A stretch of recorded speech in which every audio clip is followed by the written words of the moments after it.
Hello and welcome to another episode of the weekly stand-up. We are on episode, as I look at what episode number we're on, Josh, come episode 8. on. I know, it's every time. It's literally You're sandbagging my episode. That's what you're doing.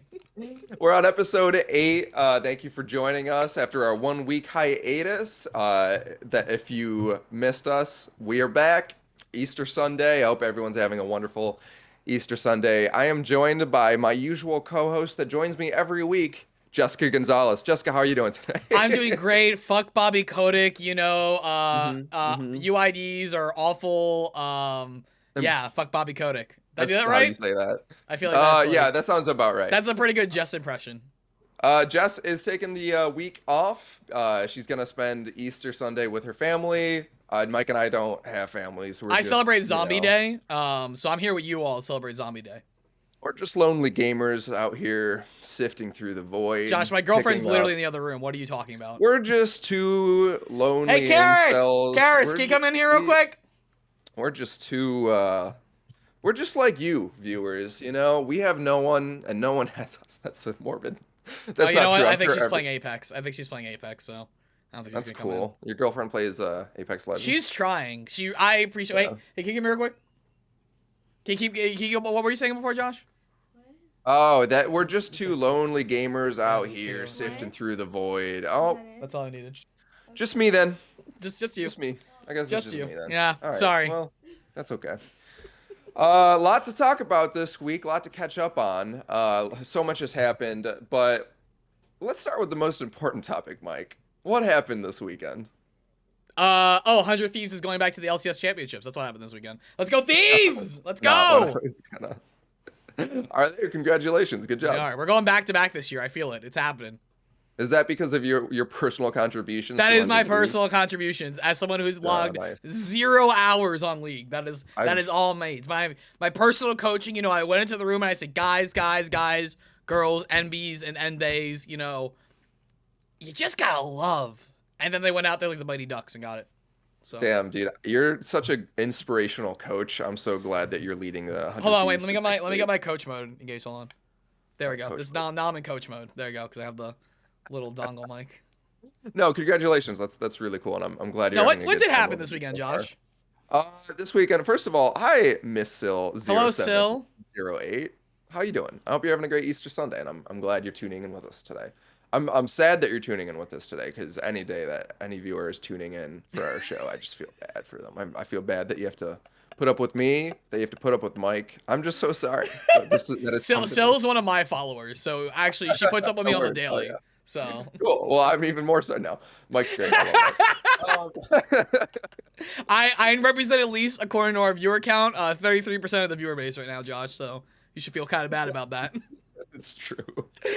Um, No, what did happen this weekend, Josh? so I played Princess Paintball. What is Princess Paintball, Josh? Well, one of my friends, it's her birthday, and she wanted to.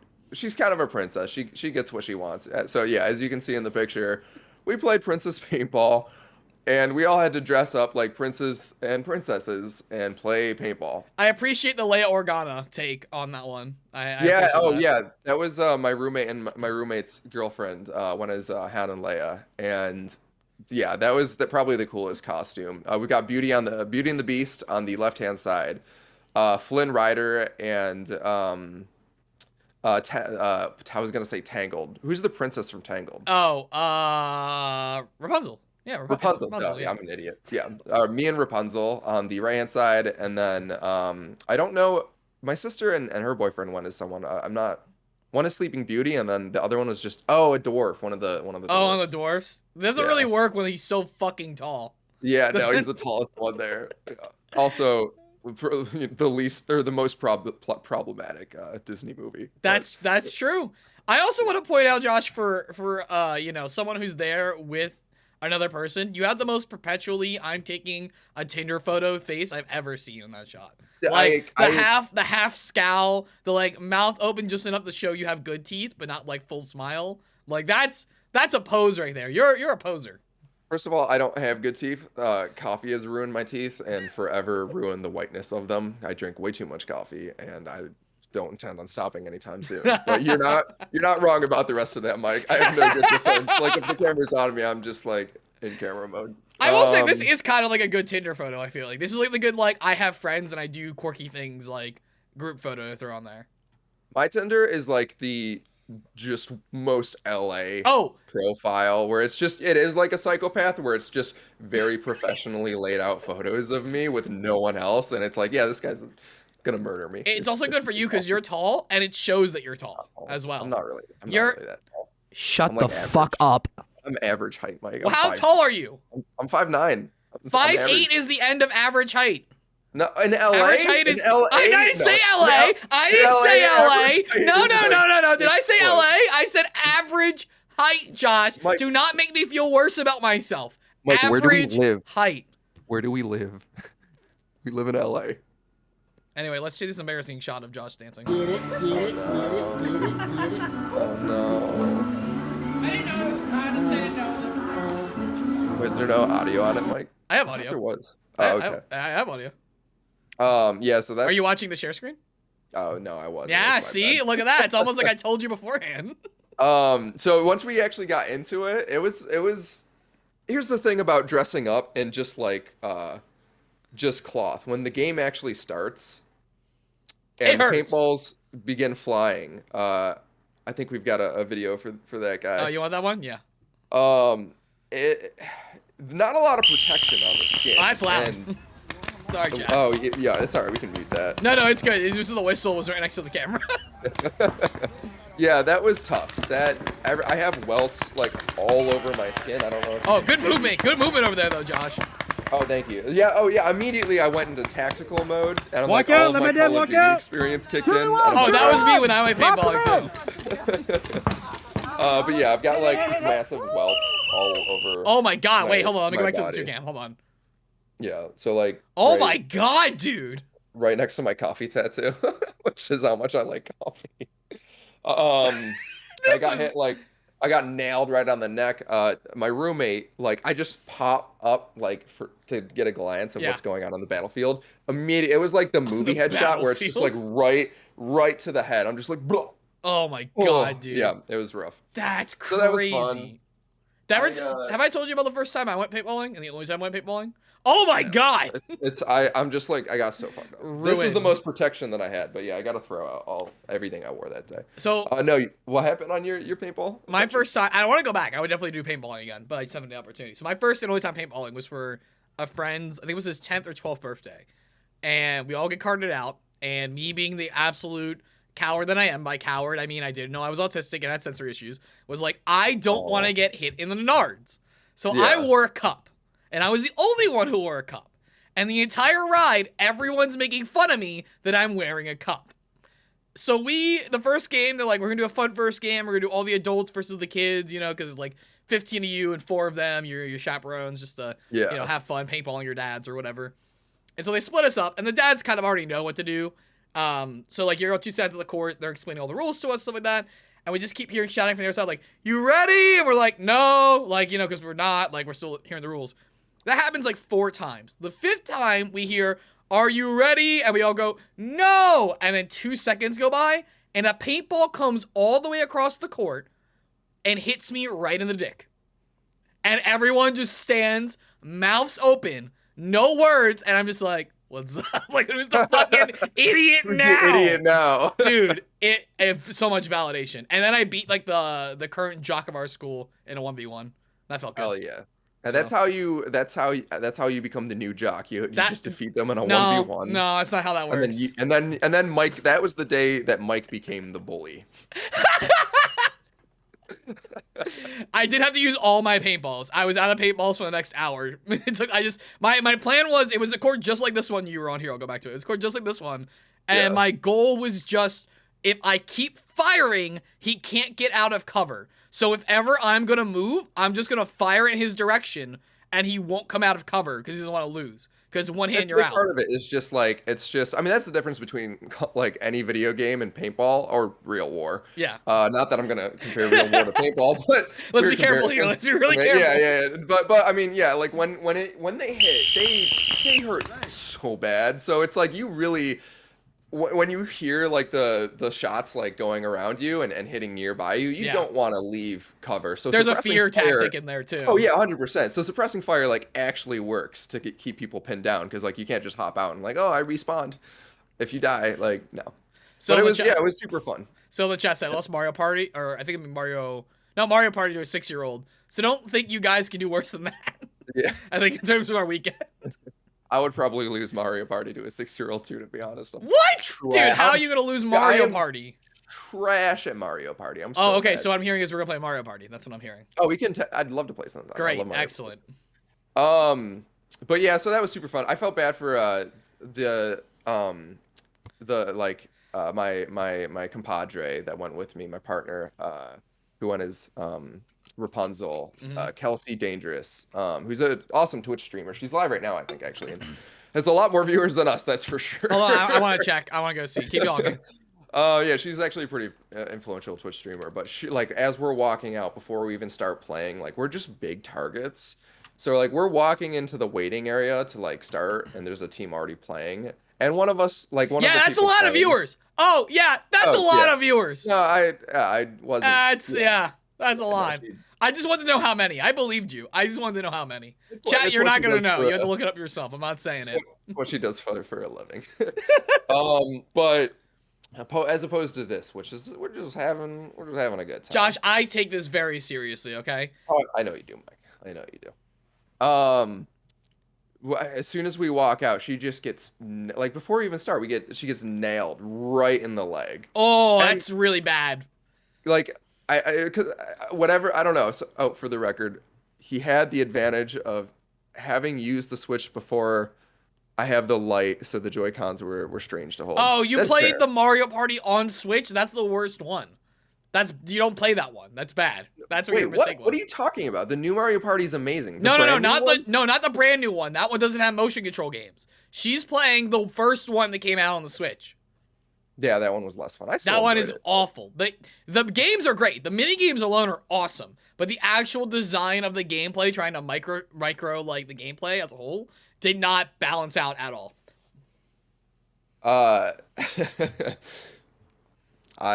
I think we'll have to do a little tournament sometime, like a little weekly stand-up Mario Party tournament. Oh, and can we do a wins Mario that, Party league? Can we do a league? Whoever wins that gets to be the new bully of your high school. Oh my god, we can do it. We can do one Mario Party for every Mario Party game every week. The winner is the bully of weekly stand-up, and they get free bully pass. And then, yeah, whoever the bully is just gets to bully Kelsey Dangerous. And shoot her with they have pistols. to do a full 24-hour stream of Rockstar's The Bully. Oh, I like that. That sounds pretty cool. I was so bummed when they announced that they weren't actually working on a sequel for that. Bro, I know. What? I don't understand. But yeah, so diving into the first topic of the day. Wait, Mike, do we have a breaking report? A breaking news story? Do we have a breaking news story? And- I don't know. I feel like. Is that? Wait, what? What was the? Wait, what just Whoa. happened? Did you What just just- see the lag on that? What was? Yeah, wait. What was that? I don't even know what happened there. No, What just was ignore that. All right, wait. Breaking news story coming up. I right. had it ready and I was so thrown off. There we go. Where this is so well produced. This is what happens when your technical director's on the show. That's fair. Breaking news story. Oh my God. Whoa. Crazy. What could be happening? This just in, Mike. This is just coming in from our field correspondent. Yep. Okay, I've got confirmed reports that the Starbucks on the Blizzard campus is back in action. It's reopened. Oh my Starbucks, God. Starbucks is back. I can't wait to At get Blizzard. my Trenta hot chocolate.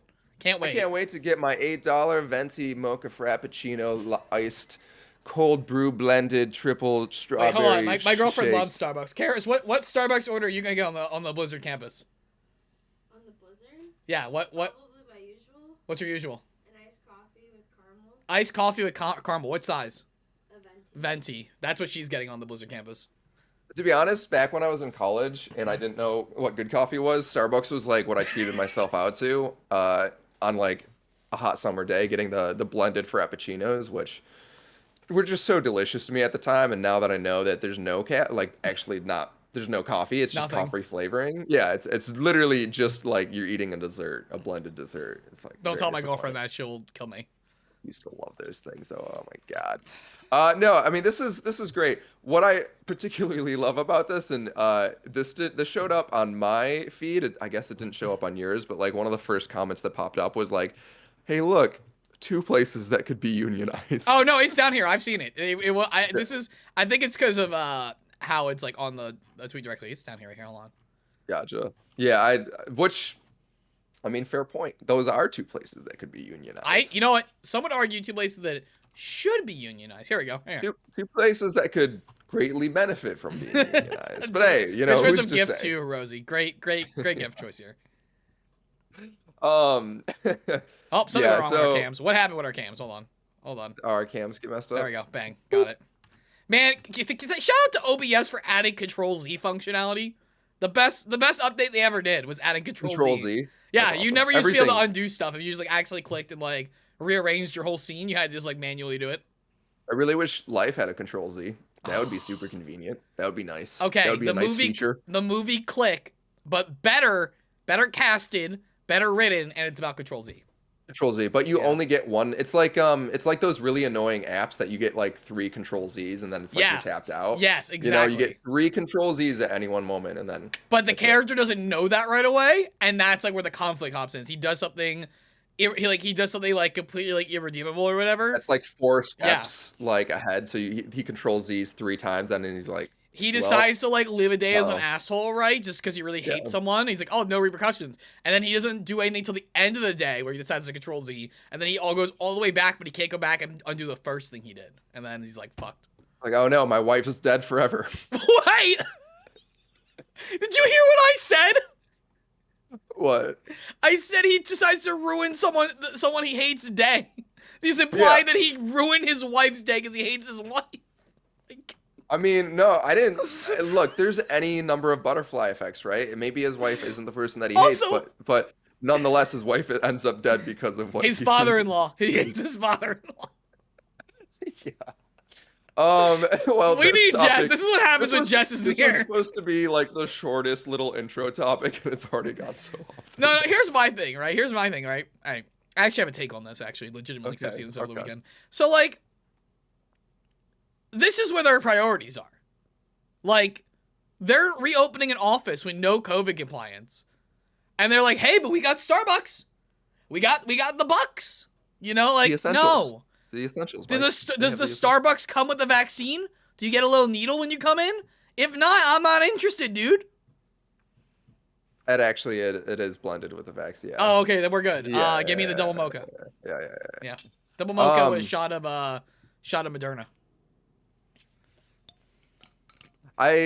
I'm sure that like most people, this doesn't affect most people because like most of my friends at Blizzard are still working from home, so they probably don't super care. But yeah, as people start returning back to the office over in Irvine, maybe this is good news to some people. But in light of like just all of the heavy shit going on at Blizzard, all of the lawsuits, everything going on, the walkout that recently happened over the like letting people back into the office without vaccine mandates, to like for Mike Ybarra, the person who's supposed to be It's just leading bad. Blizzard. Yeah. Why make that an announcement? I don't know. It's just Maybe bad optics is the thing. It does look bad. But This at is the an same time, Instagram post, is what it is. This shouldn't have been a tweet. This is a personal Instagram post. This isn't a tweet. Yeah. There's two sides to it. One is like this is an individual who is just like he should be able to tweet lighthearted. Not everything has to be a serious statement or whatever. I think I see that side, but also if you're a studio head, I do think you kind of lose the ability to do stuff like that, like your normal Blizzard employee. I agree with your first part of your assessment. My problem is that he hasn't taken the actual issue, the serious things happening at the company seriously. So you can't say that you can't be like, oh, it's my personal Twitter. I should be able to evenly handed have something serious and have something that's more fun. But the problem is you haven't taken the serious thing serious. So you can't Agreed. like everything that comes off as like irresponsible or just like flagrant of the actual like real serious issues facing your employees at the time. So Yeah, that's just my take. That's a good point. And this goes into the next topic, which is also Blizzard related. This is Blizzard exploring NFTs. This is from the Video Games Chronicle. Blizzard recently polled whether players would be interested in NFTs on an earn to play basis, which is something you see commonly in games like Axie Infinity, I think is the name of the one. Ubisoft introduced some NFTs in Ghost Recon. Oh wait, there's an update. There is an update to this, at which point Mike Ybarra said Blizzard is not working on NFTs. But we So, are thank working you. on getting the Starbucks up and running. That's what we're doing. Yeah. So there was an update. I guess they're not, but I don't know if I believe that because everyone seems to be jumping on the train, and I'm sure there are some executives in the C-suite at Blizzard who are still pushing on the NFT train. Recently saw Square Enix also restate their commitment to blockchain gaming. And I think this kind of just goes to like all of the people who are like committing, like making these statements of commitment about like developing blockchain gaming. That doesn't Such have as, any infrastructure, like, at all, or proven use. No, but it's also like this guy, Matsuda, Yeah, over at Matsuda's Square great. Enix. He's a suit. He's not involved in game development. I don't think he really gets it. I think So, like, Masuda's actually a good leader. This is my take. I think Masuda's actually very important to Square Enix leadership. I think he's had some So good then- calls. Why have such a bad take that is like Because they're old. Yeah. It's a buzzword, right? It's like but that's it. It's everyone just hopping on this buzzword when the substance behind it isn't there right now. I'm sorry, I got really distracted by your cat. I'm sorry. Exactly. No, I agree. I mean, like, that's his job though, right? You're like, he's a suit, right? That's his job, is to like say the things that are gonna get investors. I think Masuda stands out a little bit in my opinion. And granted, I'm not the most well versed on Square Enix stuff, but from someone who follows games media and games industry stuff through media, I feel like Masuda usually has pretty good like a head on his shoulder when it comes to like what his company is actually doing and how his role is actually important and not like corporately important to what they do.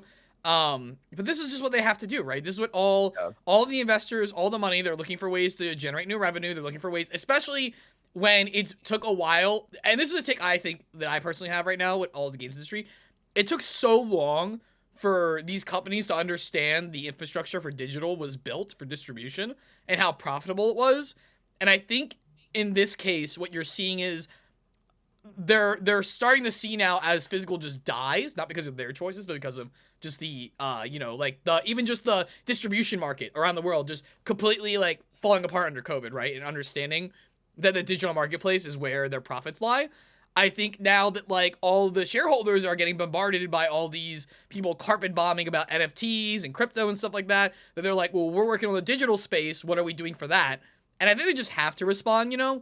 I also think that like there's a difference between like a desire to make it work and actually doing it right. Like this to me just reads more like, hey, we're looking into it. Like we're looking into it, but it's not like it's like we have set up our own marketplace where you could turn in not just one, but two different Square Enix coin. You got the Cloud coin and you got the Sora coin, and the Sora coin gives 20% to Disney. So like, you know, if you get 3 Sora coins, it turns into a nobody, and if you collect all the nobodies, then Zoran will. If you get the Heartless coin and the Nobody coin, you unlock that character's unique whole body coin.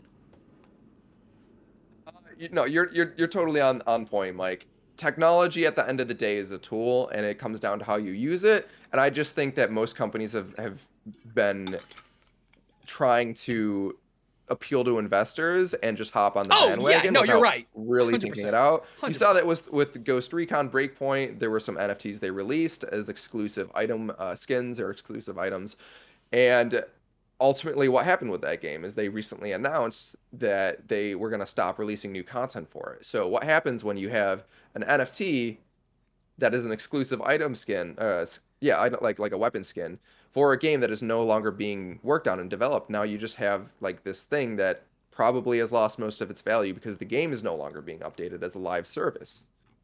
And that's, I think, what you see, like a lot of games want to incorporate NFTs into their like games as a service, but without the ability to transfer items from one game to the next one. Like it would kind of make sense to me if you could move this item skin from like Ghost Recon Breakpoint to whatever the next Ghost Recon game is, or like any of the other Ubisoft games.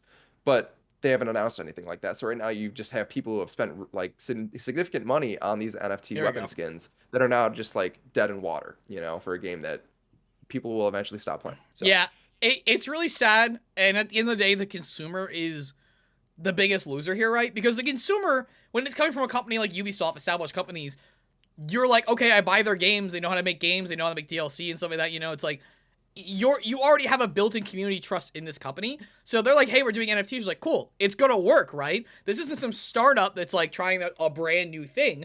If Ubisoft says we're doing a battle pass, there's gonna be content on the battle pass. If Ubisoft says, hey, we're making 2 more games or we're making a season pass of DLC, you're gonna get that DLC at some point, right? So when they're saying we're gonna do NFTs and you're someone who says, hey, I'm actually interested in that for my game, why wouldn't you believe them? And it's on Ubisoft for betraying that consumer trust in this case. And I think another big thing on this as well, I completely forgot. So let's move on. I had it and it's gone. Oh, it's all good. At the end of the day, I'm not opposed to blockchain in gaming completely, but I've yet to see a single case where it's won me over, where it makes sense to have it, because weapon skins already exist. Why do they need to be verified on the blockchain? That doesn't make any sense. People already spend real money on weapon skins that you then own in those games. It doesn't adding it to the blockchain to the equation doesn't add anything of value to the game. And then even games that are created on blockchain technology and are built around it, not just added in as like a side thought, games like Axie Infinity, what you saw recently with the data breach, which like North Korean hackers stole 600 million. It's absolutely insane to think in about crypto that. and Ethereum from that game, which is a significant sum. That's like that's the players' money. That's absolutely insane, which has caused more players to start like leaving in droves. You see this. There's a I forgot to post the article about that, but just tell me what it's about. I'll find it. Yeah, so basically, if you just type in Axie Infinity, Kotaku, it should pop up. But All right, cool. it's just talking about like players leaving in droves, and leaving like crypto landlords, mad that their player base that they're profiting off of are leaving. Yeah, I don't know. It's blockchain gaming as it is now just doesn't make a ton of sense to me. Here we go. Yeah. Yeah, I mean, yeah. The other problem with it right now too is the fact that like this is the point I was gonna make. There's a lot of similarities I find here with NFT gaming currently as it stands that's similar to YouTube in the sense that like, especially when like it's saying like say like family channels on YouTube. In the actual entertainment industry, like and I'm not saying like YouTube isn't real. I'm just saying like in the established government-bodied regulated industry, there are labor protection rights, there are child protection rights, there are all these things that don't exist with YouTube. In the same way that there are consumer regulatory bodies that monitor how games act, there are agreements in like the games industry by like the ESRB and stuff like that about like things like game creators typically will and will not do. There's the platform's power to regulate the games that use them to distribute and whatever, whether they're doing something positive or negative for their community.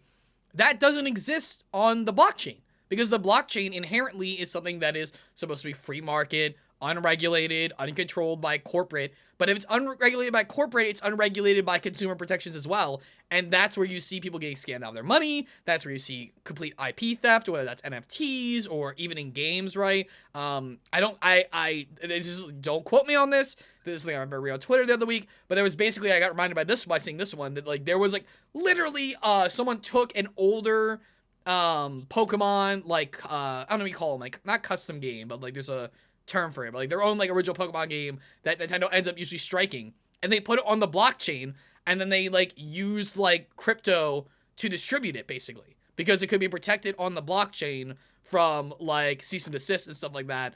But it also then wasn't that person's game. It was some other person distributing the game. I think it was the Pokemon Radium or whatever. It was a really popular one from a few years ago, but yeah, it's like that's what you're gonna see here because no one can do anything. No, it's completely unregulated, and because of that, you're making a gamble on something that until crypto has come into it, has been a completely stable industry. Yeah, and you know, there are moves in Congress to and the SEC to like start regulating the crypto industry. You're starting to see more and more of that, and laws go through. But yeah, it is a very unregulated space right now, and it's yeah, you see that. Well, you're right. With a lot of YouTubers will like hype up a coin that they're secretly like part Oh of yeah, the I wasn't even foundations talking of. about that. Yeah, I That mean, shit's insane. yeah, That shit's wild. it's the space is just it's the Wild West right now. And I mean, I own a lot of crypto, like a significant amount, so I'm part of that too, but I just don't its presence in gaming just feels dirty to me. So until I see something that convinces me that blockchain has like an actual use that contributes something to the world of video game development, then I'm just not interested. I mean, we need to be at the as Ready yet. Player One oasis for that to like matter. Like for real. Like we need like Yeah. a level of interconnectivity on the internet that both would scare governments because they wouldn't have regulation over it, and would remove a lot of profit like lines from game companies because they wouldn't Like have the control over the metaverse. games. The metaverse. No, but that's what I'm saying. The metaverse isn't even that metaverse. because the metaverse know. is regulated by just Facebook. Like if you're talking about Facebook's metaverse, right? Is regulated by Facebook. Game companies don't want to be regulated by Facebook. Blizzard doesn't want to. Blizzard doesn't want to rely on it's the greater Facebook. metaverse, Mike. Right. The metaverse. Right. The The metaverse. You know, metaverses. when people refer to the metaverse without The really Marvel knowing what versus the Capcom metaverse is, 3 metaverses. the whole, you know, metaverse. It's all right. I love buzzwords. I love how everyone just. I feel hops like we on need to these get out of this because I know me and you could Yeah, go we on do. a lot about NFTs and crypto, and that's a whole nother episode we're working on. Yes. Yeah, so let's move on to this is probably the biggest news item of the day, and something that I'm particularly like very hyped about. This is that Activision-Blizzard is converting QA testers, or has already technically at this point. This was the big news item for last week that since we didn't have the show, we weren't able to talk about it. So at this point, everybody probably already knows, but QA testers are being converted to FTE employees and getting a raise to $20 an hour company-wide. And this is just like, as much as we love to shed on Activision Blizzard here, this is an amazing move that deserves to be commended. Yeah, like this is great. That's Yeah. That should be that's, noted. like, Would never have happened without the union organization. efforts. No, there's Yeah. no way. Yeah. So when people like to say that like unions don't accomplish anything and that they just you have to pay dues and it makes things like harder for the employees and all this stuff, it's all BS because like this is living evidence. If I was back when I was a QA tester, if I was making $20 an hour, that would have been a livable wage for me. I would not have been super depressed and left the game industry altogether for like a long time because trying to live on $11 an hour right out of college as a QA tester, like with student loans and rent to pay, is not feasible. So this is great. This is life-changing for a lot of people that work in QA. To be fair, I was living in Albany, New York, so rent was low. That would be enough for me to survive out there. For QA testers that live in cities like LA, probably still not enough. Yeah, $20 an hour where is they're still not. based. Yeah. But that being said, this will make their quality of life that much better. And then one of the issues I have with like reporting on all this stuff is that too little are these things credited. And obviously you can't like for legal reasons, you can't be like, and this happened because of the union. But a lot of, and I don't know about this article in particular, but a lot of articles will fail to also address like, did you go through the story? And then what they should all have is like, back, whenever it started, obviously this started earlier, but let's say like February. Like back in February, employees at Blizzard, like in Activision, started unionization efforts, blah, blah. Because what ends up happening is when unions unfortunately fail all the time because of corporate carpetbagging, they end up looking like good guys. Like in 5 years down the line, when the union fails, unfortunately, in a lot of cases, and hopefully we're seeing a big turnaround about that now, they have these articles to point to now and be like, look, we were such good guys. We decided to be the one the first in the industry to pay this wage to game testers. And it's like, no, you didn't. Like, that's not.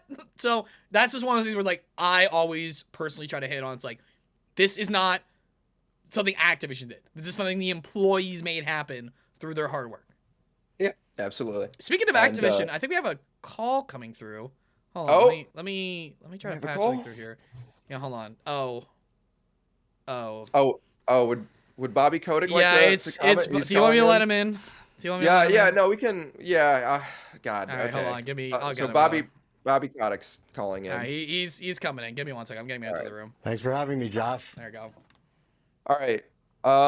So, look, yeah, always such a pleasure to have you on, Bobby. Thank you for calling in. Bobby, you recently raised QA wages across the board for QA, a move that honestly came as a big surprise to a lot of us. How did you come to this decision? I don't think that's likely. You just did it though. Yeah, We just well, showed the article. you no, you Bobby, I mean, I guess it wouldn't really surprise me that you're out of touch with the decisions at your company, but you That's true. did. That's the thing you did. You definitely did raise the wages, and the company recently announced it. So I'd care to comment. Look, it's a great question. So can you answer the question or? Reciprocal trade is something that's a reasonable concept. Okay. I think we had a good quarter, and if you look at all the metrics that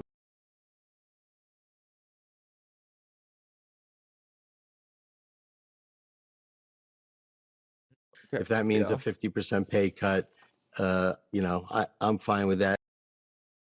Okay, Oh wow, that's nice to hear.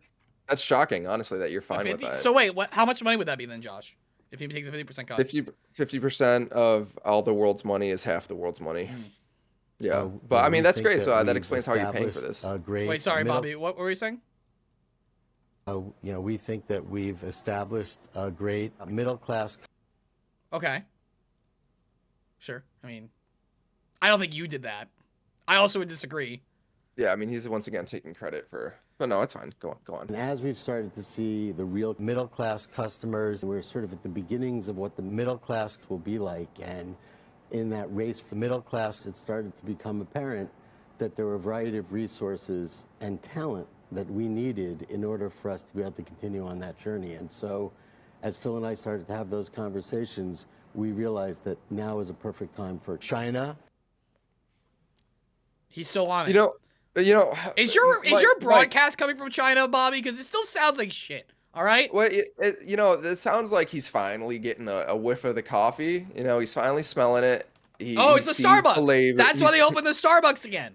He sees the labor movement. He sees how it's becoming mainstream, and he sounds like he's just trying to hop on the labor movement train, because everything he's saying is like in line with what we want. He's talking about the middle class. He's trying to pretend he's one of us when this whole time he's been fighting us. Bobby, so. I want you to commit to picketing with Amazon union people in New York. That's what I want you to commit to that, all right? And then you can come back to the show again, okay? That's That my would goal. honestly that would be so funny to see. Yeah, that'd be great. Well, Bobby, I think it's time to say goodbye. Once again, you've added nothing of value to the show. Absolutely. Do you have any questions for us before you go? Who are you going to crown the next guitar hero? I feel like at this point we need to make it just a Guitar Hero stream because he seems relentless. He's this. so curious who we're gonna king the new. I am curious, Guitar Hero. out of the four of us, who is the best Guitar Hero player? No, it's definitely not me. I am curious. I don't know if it's me. If it was me in middle school, it would be me. But I haven't done it in a while, so. Yeah, I Maybe was always Ollie. trash at that game. Ollie, I feel like, is a man of extraordinarily rare skills, and I feel like that one qualifies. I feel like that's one. Well, Bobby, as always, it's a pleasure. Goodbye. But now we're going to move on to talking to someone that I actually want to talk to.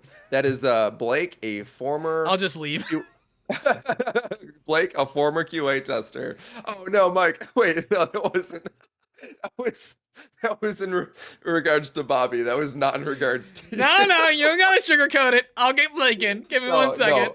Look, it's always a pleasure talking with you, Mike. We're gonna hop over to a quick interview with Blake, a former QA tester at Activision-Blizzard, current QA tester at Squanch Games. So we're gonna hop over to a quick transition screen break, and we'll be right back with our interview.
Hello and welcome back to another interview with the weekly stand-up. I am joined by Blake, former QA tester at Activision Blizzard. Blake, how's it going? How you doing today?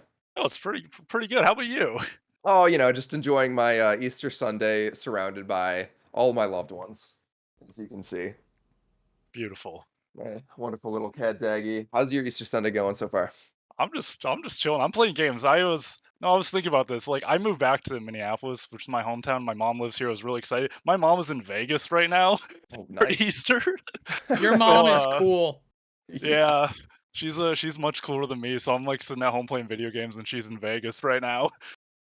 Nice. Man, I wish I could get my mom to go to Vegas or I visit would, me in LA or honestly just leave the farm. But that's she's fair. happy there. That's cool. So now you were a former QA tester at Activision Blizzard, and you're currently a tester at Squanch Games, correct? Yep. I just started Squanch Games last Monday. Oh, awesome! Congrats. Yeah, thank you. So And I, so much I fun. I'm sure you left on left Blizzard on the best of terms. You Oh had a yeah, wonderful experience there, like all testers do. And love Activision. They love me. It's oh yeah, I was very very happy to leave there. I wish everyone the best there, and I'm like really happy to see all the cool stuff that we can talk about going on there. But for me personally, I'm so grateful to be gone. Blake, if you were still at Activision, what would you order from the Activision Starbucks right now? I would just nothing. I would just go home. it's so that- you like from my understanding had a bad experience with some senior test analysts over there. Some not so pleasant experiences. oh Some you gotta be more specific there. That was a recurring thing. oh Um, man, really? Yeah, oh yeah, no, it's yeah, the one I've talked about a bunch, and I've talked to Jess a little bit about this. Yeah. There was like my first senior tester when I got there, because okay, so I want to point out like the people they promote now are generally pretty decent. Like, with everything going on, like they've actually gotten better about promoting like diverse, like qualified people. Back then, the way they would promote seniors was essentially they would just like say that they would work on like Modern Warfare long enough, and they'd be like, everyone else quit, you're still around, congrats, you're a senior. And like my friends who were around, I wasn't around at that time, but my friends who were, they were just like, yeah, you would randomly get an email that's like, "Hey, you're a senior now." Wow. So, the there were So it's minimal just like a war of qualifications. attrition, really. Like whoever makes Yeah, it. Yeah. and it was just like a lot of like mediocre white guys, to be honest, that were just like they stuck around. Like they're the ones who survived like whatever Modern Warfare BO4, BO3 crunch. But yeah, no, my first senior I worked there just I mean. I guess there's no reason for subtlety. I won't say his name, but just absolute creep. Just like would hit on everyone, and he really did not like me because I don't know. I'm not like a super social person, but I generally tend to make friends wherever I go. And I just became friends with a lot of the people there, including like the women that he was trying to hit on. And I became very close with them. And they were like quickly became my friend group. And he just hated me. But the issue is he was my senior. I reported to him directly. So he would like passively threaten me with like weird things. So I'm getting it's like I was a good tester, and obviously I got promoted later. So oh yeah, but trying to think. The one you're probably talking about, like the little rant I did on Twitter, this guy would walk around with like a copy of the Communist Manifesto, and just you can Well, that debate. sounds great. Yeah, you can debate the politics of it or whatever, Yeah. but like I was going on a rant at work one day. I was like, oh yeah, like the type of guy who watches Fight Club too much and like reads the Communist Manifesto. And then he was like, I love Fight Club, and pulls out a copy of the Communist Manifesto. And I was like, fuck, that's That's awkward. yeah, and just oh, and he would like misquote it. My friend who was another senior there, like actually had a degree in philosophy, and she would just be like, that is not at all what that means." It was yeah, that was a chaotic time. Back then there were a lot of very questionable leadership people. Yeah, so set the stage. Like what time period of Activision Blizzard is this? This would so I graduated college from Colorado State Pueblo. Gotta love them. That was right when the pandemic started. So I guess that was Oh wow. yeah, that was what, like June 2020, March. I graduated in May, but so yeah, then I started. I think my first week working on Call of Duty Cold War was 4th of July 2020, and at that time I was still yeah, I like picked up my equipment and I was remote. So yeah, that was like it was a lot of the duration of Cold War. So like leading up to that, that was when all like the horrible crunch that I've talked about and stuff was going on. So it's like you had horrible crunch and you had like questionable people. It was just a very messy time. And at this point, the pandemic's in full force, so I'm presuming you're working from home at this point. Yes and no. I think admittedly I was like new to the game industry, so I was like very eager to get in the office. And I Yeah. mean like both my mom and her boyfriend who I was living with at the time, they're like pretty healthy. So I wasn't super concerned. I was like wearing a mask obviously. So I started in June, July. I think it was in office. They asked me if I wanted to go in. It was very much a choice back then. I think I was in office by August, like mid-August, that summer. So yeah, it was like most of my experience. I'm one of few people that was in office for like a bulk of that 2 year kind of span. So like all these like questionable interactions were mostly in person. Gotcha. That makes it even more awkward. Yeah, and there was not that many of us in the office because like I said, it was kind of on like a volunteer ask who wants to come in basis. So it was like you had a pretty big office, and there's like 3 buildings for QA Minneapolis, and there was like maybe 20 to 30 of us in each one at that time for like the most of Cold War. So you got really close with the people who were there. So hopefully they were your friends. But if they're a shithead, you got to know that pretty quickly. Yeah. And now, so was that were you going to the office and like did you move to California? Was that the office here in the LA area? No, that was I was QA Minneapolis. So Minneapolis. Gotcha, gotcha. yeah, so which yeah is like arguably treated worse than you have like the QA Texas office. But yeah, I graduated college in Colorado, and Minneapolis was my hometown. And I needed a job. The whatever like broadcast gig I was working on fell through, and there was like, yeah, we're hiring. It with all due respect to the people who work there, there's no requirements to get hired there. So I was like, I'll do it. I applied. I think from applying, I had the job. Like from the point of applying to literally working, I think it was 12 days, which is insane. Yeah, that is that's a quick turnaround. Oh yeah, it was wild. The Activision studio that I worked at was I mean at the time it wasn't even like a proper like now it's called Blizzard East, but it was Vicarious Visions. And Oh sure, yeah, yeah. that took their interviewing process I think was a little more selective. It like they came to my college, did a whole like recruitment drive and like set up a bunch of interviews with the students because I went to school like for video game production, Okay. which made it all the more disappointing when I got that job and was making $11 an hour. which, I bet you anything. oh, A lot of that had to do with the closeness of the release of that game, and COVID kind of running up against it. Like I'm sure that influenced a lot of the quickness of the pickup there. Oh yeah, for sure. Yeah, I mean like they do like a big ramp up for crunch every season. I don't know what it is now, but like I was personally involved with it for Vanguard last year. It's just like anyone who applies pretty much gets in, and I hope nobody's watching this who didn't get the job, but like they do hire most everyone to be honest. yeah, which makes sense because the churn is outrageous over there. They just like Well, go through people. yeah, like they know for a fact, like, and hopefully it's better now with everything going on. But like during those projects and previous projects, they know people are gonna burn out, so they're like, let's just like get people in and out and like get people working on Warzone, Vanguard, whatever, and then like they'll burn out in 6 months, and we'll get more people that aren't burnt out yet. Yeah. It's we like to say around here it's a feature, not a bug. They are well aware of the churn, and they instead of like addressing the root cause, which is the crunch and the working Right. conditions and the pay, they instead they get that's the band-aid fix. It's like, well, we'll just when they're gone, we'll have a new slew of new recruits that we're willing to throw into the fire. It's like Attack on Yeah. Titan. I don't know if you watch if you I thank I you, am Mike. That not was so familiar with pleasant. Attack on Titan. No. Oh, basically they like the scouts like are just like it's like the new recruits of QA. They just send them out to die and like they count on losing 80 to 90% Yeah. of all of the new recruits, and the 10% that make it to veteran status, they're just the ones who survive. There's nothing really special about them. Yep. Um Yeah, it's pretty but spot on. that's game dev in a nutshell. And Right. Yeah. yeah, as you mentioned that like this is your broadcast gig fell through, and you ended up in the games industry. Is this something that you now want to pursue like completely like full time as a career into game dev? I mean, yeah, it was like I was fucking around with Unity when I was in college, and I was doing like freelance AR work using like the I was making like Snapchat lenses and stuff and for like marketing purposes, which kind of went Nice. inside with my math comm degree, but I don't know. I like working on games. I always wanted to work on games to some capacity. Maybe I end up in marketing. Maybe I move into production.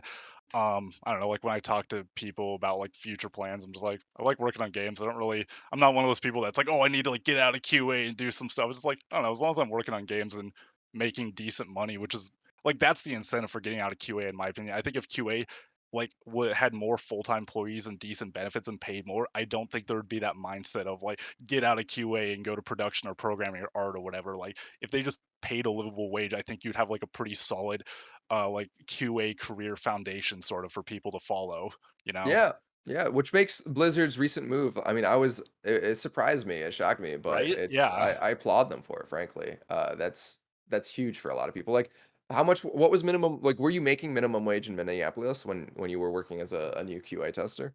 It was definitely more than minimum wage. I don't I've lived everywhere. I can't say with any amount of confidence what minimum wage is in Minnesota, but I don't know, it was like more than minimum wage, but as y'all know, like I don't know what minimum wage in California, you can't live on that. Like uh, but yeah, I don't know. When I left, you know, you get like the little like dollar bump or whatever. When I left, I was a senior QA making 18.50.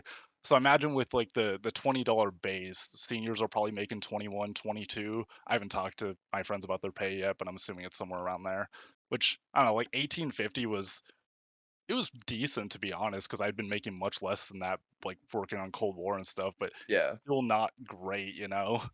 And especially as an entry level job making 20 an hour, where like as you mentioned, like you can like pretty much anyone can walk in the door there and Yeah. get their start on that. That's I mean that just changes everything. I think that $20 base, and again, that being the base for entry level QA does like a high tide raises all boats, right? So now Oh, for everybody sure. who's Yeah. above that is going to go higher. And I'm honestly, that might be beneficial for the game devs as well, because now that the QA base has been bumped up, now like programmers, designers, artists who are only making a little bit above 20, they now have a better argument to be like, oh, they got a pay raise, like don't we deserve one? Like right. I Yeah. hopefully that just like raises all of the roles to what they It's deserve, because everyone's underpaid, frankly. Oh yeah, I mean that's just game industry in a nutshell. I'm not gonna say my pay at my new job, but it's not insane, but it's like it was noticeably more. I was like, yeah, this is God, Activision. It's crazy. I mean, like the biggest video games, like y'all have seen the articles of like how much Warzone makes in a week and then how much they pay their employees. I Yeah, I'm hoping it fixes the turnaround rate. Like I'm hoping my friends can actually stay there and build a career as the company slowly gets better. Because a lot of those people, like I got lucky, I got a cool opportunity from, well, I complained on Twitter and then like a bunch of people sent me jobs. But like a Isn't lot that of funny people, how that works? oh, it's amazing. I love it. But like a lot of my friends, they get burnt out there, and then they're just like, I'm done with the game industry. And like you were talking about that, I want people to continue in the game industry. Like if you went there, you clearly like it to some degree. So I'm hoping this base kind of lets people live a little more and like leverages them into other positions or like further down QA. Yeah, and it allows you to like the amount of camaraderie that comes with like just that extra bit of financial freedom, even if it's just like the money to be able to go out for drinks after work, where previously you were like, ah, it's budget's tight this month. Like being able to go out with coworkers and have drinks and that sense of community in the games industry is Yeah, everything. And having a 100%. little Yeah, extra money allows you to do that. yeah. Josh, real quick, if I can interrupt. Okay, so Yeah, Aaron here, right, is Bobby Kotick, right? So yeah, Bobby Kotick, but just proud, sitting on his pile of money, labor issues all around him, and then okay. suddenly footloose and fancy free employees ready to unionize, just looking down. And here's here's the boardroom of people just scared of all the money they're gonna lose. Here's the lawyers seeing the cease and desist and the wrongful death lawsuit, and it just gets worse and worse from there, as we all know. Like Watch this the is show. such a stretch. If anything, that's like the labor and union busting companies right there, just Josh, destroying I'm our little trying to like spin it garrisons. positively for us. All right. I know, I'm too morbid. Anyways, yeah. So Blake, that's Attack on Titan. The more One you of the know. greatest television shows ever made. That's my Yes. first intro to Attack on Titan. Actually, Vanguard had an Attack on Titan bundle. I was just like, I don't know what this is. It was so Bad, stupid. awful. Oh my Yeah, god. people had opinions on that, and that's actually NDA, but I was very confused by it. I believe that. I won't press you on that topic, but I'm sure everyone at the company who had opinions. occasionally you just get something and you're like, what am I working on? Like, I like I'm one of the dumb people that's like I like my immersion in my video games, and when I see like the person pop out with like just the non-military garb that is from Attack on Titan or from like Fortnite or whatever, and it's just like totally throws off the setting. I'm like, what game am I playing right now? I don't know what's happening. yeah, and it's like they're trying to compete with Fortnite to some degree of like Yeah. they're I always made the joke like in the last few months there when I was very fed. I was like, they just have like a list of IPs that Fortnite doesn't have, and they're like, how do we use these somehow? Because Yep. like I mean, Cold War they did like Judge Dredd, John McClane from Die Hard, and like some other Hey, the John stuff. And McClane skin slapped. All right, I'll die on that hill. That was a good choice. And the Rambo. oh yeah, they did Rambo. Yeah, It's fine if like you run into one person on a map that's got like, oh, that's funny. But like when you've got 7 Rambos running around, it's like fighting each other. It's so weird. It's the same problem that I had with the newest Battlefield, where you've got everyone playing the same operator because he's the most OP yeah. character, and it's like, oh, this is totally immersion breaking. Yeah, attaching the ability. I don't. Yeah, I mean that's so many games, but you attach the abilities to the operators, and then all of a sudden everyone is just like, I'm gonna main this one dude. Yep. Yeah. I don't know. I like just being a nameless soldier in those kinds of games Right. and Yeah. make it I get it from a monetary perspective where like giving these characters personalities and their own special traits allows you to then like sell skins for specifically for those characters and also sell expansion packs and stuff where you get like character packs and all that stuff. Uh but I think it's backfiring because and now we're totally on a tangent and talking about Battlefield, but that community is just falling apart and their player base is sinking to all time Wait, lows. keep talking about Battlefield. Give me like 3 minutes. Do you want to talk about Battlefield? No, you keep talking about Oh, Battlefield. Just continue this okay, conversation for yeah. 3 minutes. Sure, I can keep talking about this for 3 minutes.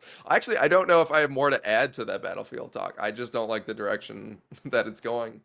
I admittedly I love Battlefield. I did not play the most recent. I played the beta, and I was like, it's difficult being QA because I was like, man, this is honestly better than our beta. But like, Mhm. it was Look at that, the COD killer, baby. 328 viewers.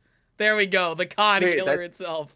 that's the total viewers On like Twitch right now. watching Yep. anything Battlefield related. That's 2042, oh the new one. no. Just the new one. wow. That is Here, I can bring up all the rough. Battlefields. Hold on. I was gonna say, are there like are more people streaming 4? Here we go. I mean, that would make sense if 4 has more. It's That's 557. Wait, let's see. wild. 294 on 4. So Battlefield 4 has almost as much as 2042. 5 has almost double. Mike, can we get a comparison to Call of Duty really quick? The Oh latest yeah, Call of Duty? course. Yeah, here I'll just do Call of Duty, like all Call of Duties. You know, I can do it just like this. And go categories. I feel like Warzone's gonna be beating. Just Oh because it's wow, Warzone. by quite the margin. Call of Duty Yeah. Mobile has almost 5 times as many. Black Ops 4 has more. 4. That's I didn't know people played Black Ops 4, to be honest. yikes. I So haven't played yeah, Black Ops 3. that's honestly so telling. Yeah. Listen, Yeah. listen to your community. Listen to what they want. Listen to their needs. That's just an age-old tale. Same thing's happening in the World of Warcraft community right now. Like people are just kind of sick of everything Yeah, I've happening been there. seeing that discourse going on online. I'm like, I don't understand this, but it seems like people are upset. People are definitely upset. Yeah. Guys, I got some bad news. Oh boy. Nobody's playing the Peggle World of Warcraft edition. There's no streamers. Wait, what is it literally just Yeah, it's Peggle, but World of Warcraft. I love Peggle. This is really sad. Eagle's a great game. Peggle's great. I'd play that on like the 360 arcade. I can't say I've ever played Peggle, but Highly recommend. yeah, now that I know there's a World of Warcraft edition, I might have to jump into that. What are you You can be playing the these one days, Blake? streamer. Oh god, no, I think I just meant I started playing Black Ops 3 Zombies, but I've been playing like heavily modded zombies. Oh, So it's like nice. you're playing. I didn't know they had workshop support. Like I didn't think they would do that. Mind you, this is the first time I've played Call of Duty as a player in like years. Like the moment I'm done there, I'm like, I can play this now. But you're playing and there's like I'm doing a Pokemon map right now, and it's like these really well rendered Pokemon running around as zombies, Okay, and it's that's just pretty the most funny. chaotic experience. I could have a whole episode talking about mods. I grew up just like modding the fuck out of like Elder Scrolls games and Half-Life Oh, 2 and Counter-Strike.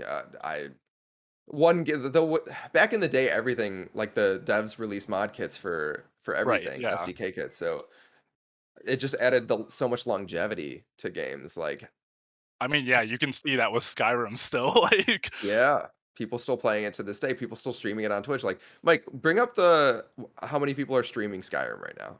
I'm it's gonna sure be it's more than I'm comfortable with. yeah, it's probably more than Call of Duty, to be honest. Let's see. Well, then you have, like, the GTA 5 Oh, actually, RP that no, everyone's no. getting. It's just barely breaking. Although this again says something about Battlefield, the fact that Skyrim has more viewers than a yeah, on a holiday. Sorry, they already can't hear me. The random, variety streamers less likely to play on a holiday is my opinion, and those are the people playing Skyrim. That's over a decade old game. Good for So, them. uh, yeah. So I've just been sinking like way too many hours in I'm just gonna Elden see Ring, what to be other honest. old games are beating Battlefield. Don't mind me. I'm just gonna keep it on the screen. It's gonna be a Go lot for of it. them. It's gonna be a lot of them. How are things Mario over at Squanch 64. Games? Like, what's the work life balance? What's the culture like over there? I imagine it's got to be better.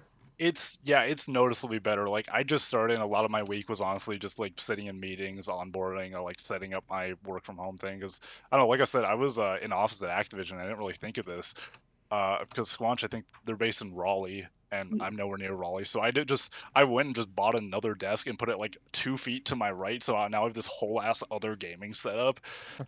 But, like, yeah, going from an environment where, like, QA is just fully separated, because I don't know what your experience was back when you did that, but, like, you may have heard the stories of my QA team being like, we could not talk to developers at all, and it's not like you'd be fired.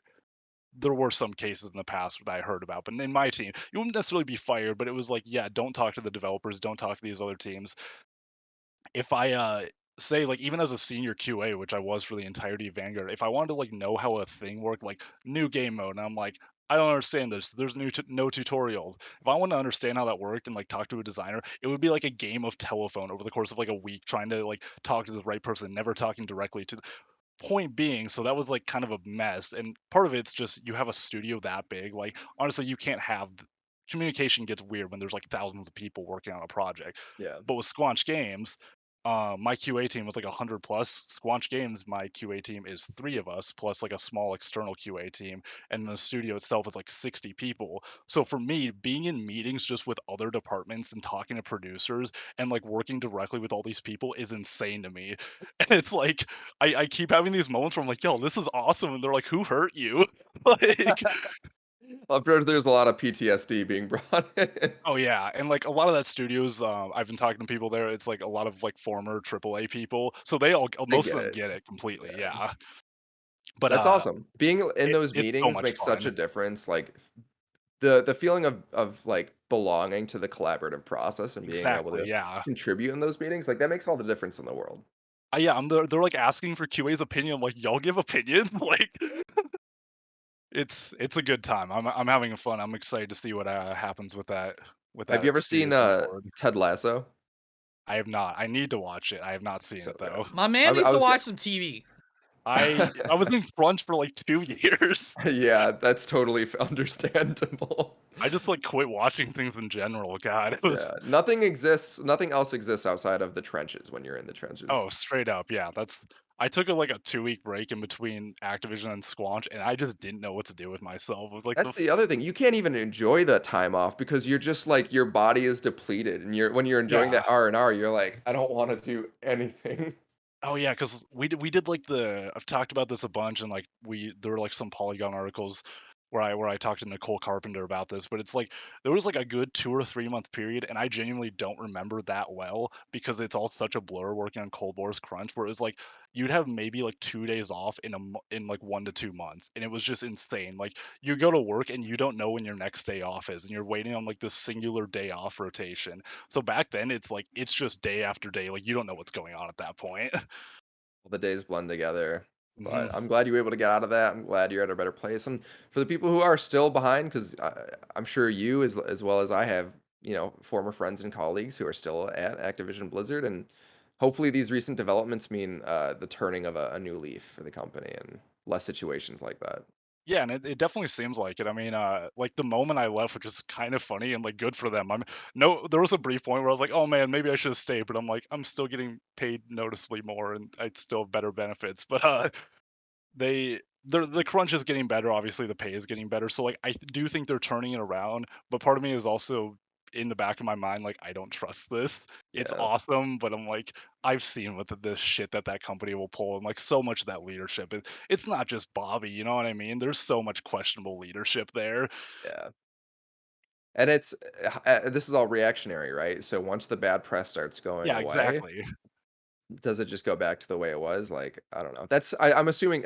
What are your thoughts on the unionization movements going on over there right now, and Raven in particular? Which actually, really quick, one thing we didn't discuss is the fact that Raven is currently exempt. As far as the Yeah, last update that I'm aware of, Raven is exempt from the pay raise until the NRLB hearings for their union efforts come to an end. So that's like they make it seem like, oh, legally we can't apply this pay raise to them because they're in court yeah. right now, but it's like, no, this is totally this is punitory action, punitive action.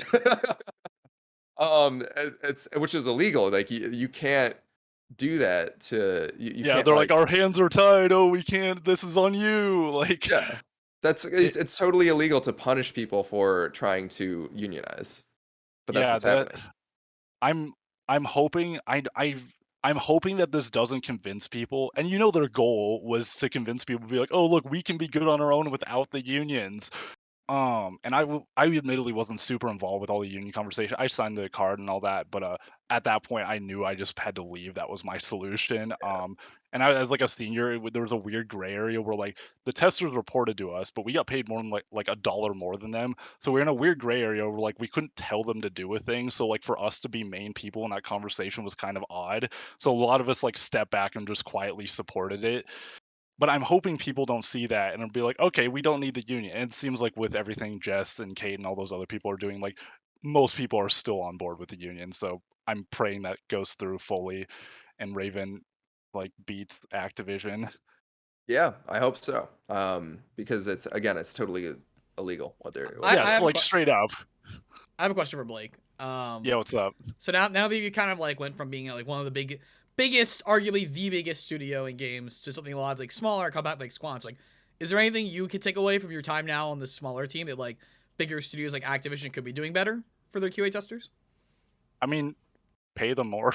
Like it's like I mean, it's just so many like quality of life things that I didn't realize should be a standard until I got there. Of just like pay me like I'm not saying like I don't need to make $100,000 a year, just like a livable wage and like I don't the transparency of the conversations of just because like going to this place, even I actually feel like I'm part of this team. I feel like I'm making a game.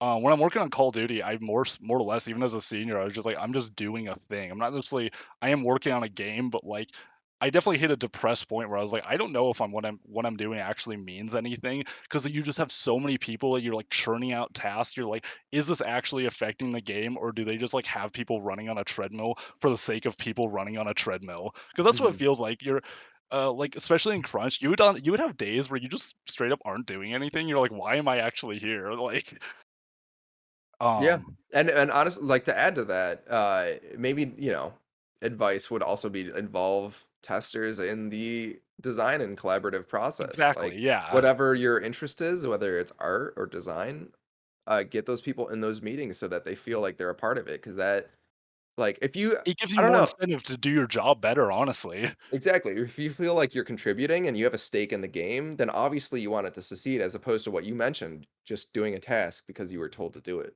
Yeah, exactly. You're like working for Squanch now. Immediately, I felt like a sense of ownership with the project and like with how nice everyone was. And like, admittedly, what they're doing is a lot more advanced because just with Activision, you have so many people, nobody is doing anything particularly like super advanced, if you get what I mean. So I'm having to Everyone's learn just a a ton. little cog, as opposed to, Exactly. like, small fish in a big pond. You're a big fish in a small pond. Exactly, yeah. So I'm having to learn a lot, and they're just like everyone is super nice, and they're like taking me along and like showing me things that are not necessarily QA, which again is just wild to me. And like, yeah, now I'm like, man, I genuinely want to do my job really good because I'm like, I want to impress these people. I want this project to succeed. I want players to have a good time. Activision, I really did not feel that at all, if I'm being honest. Final Yeah. question from me: what Lego Star Wars set is that behind you? Oh, that's my mom got me that for my birthday. That is the Baby Yoda little Grogu Star Wars set. That's tight. That's awesome. Yeah, that'll be a fun afternoon probably next weekend. And Mike, I know you've been playing the Lego Star Wars game recently. Oh Oh, yeah, hell yeah. it's great. It's been a great, if you got a nice special woman in your life, or man, or NB, whatever, Josh, it's a nice little activity. You can Blake. Do you have a nice person in your life? You got someone special? I don't at the moment. I kind of moved around a little too much in my college years for that to be a thing. There you go, Same. Josh. Someone that can relate to you. Yeah. Welcome to the club. I'm not alone.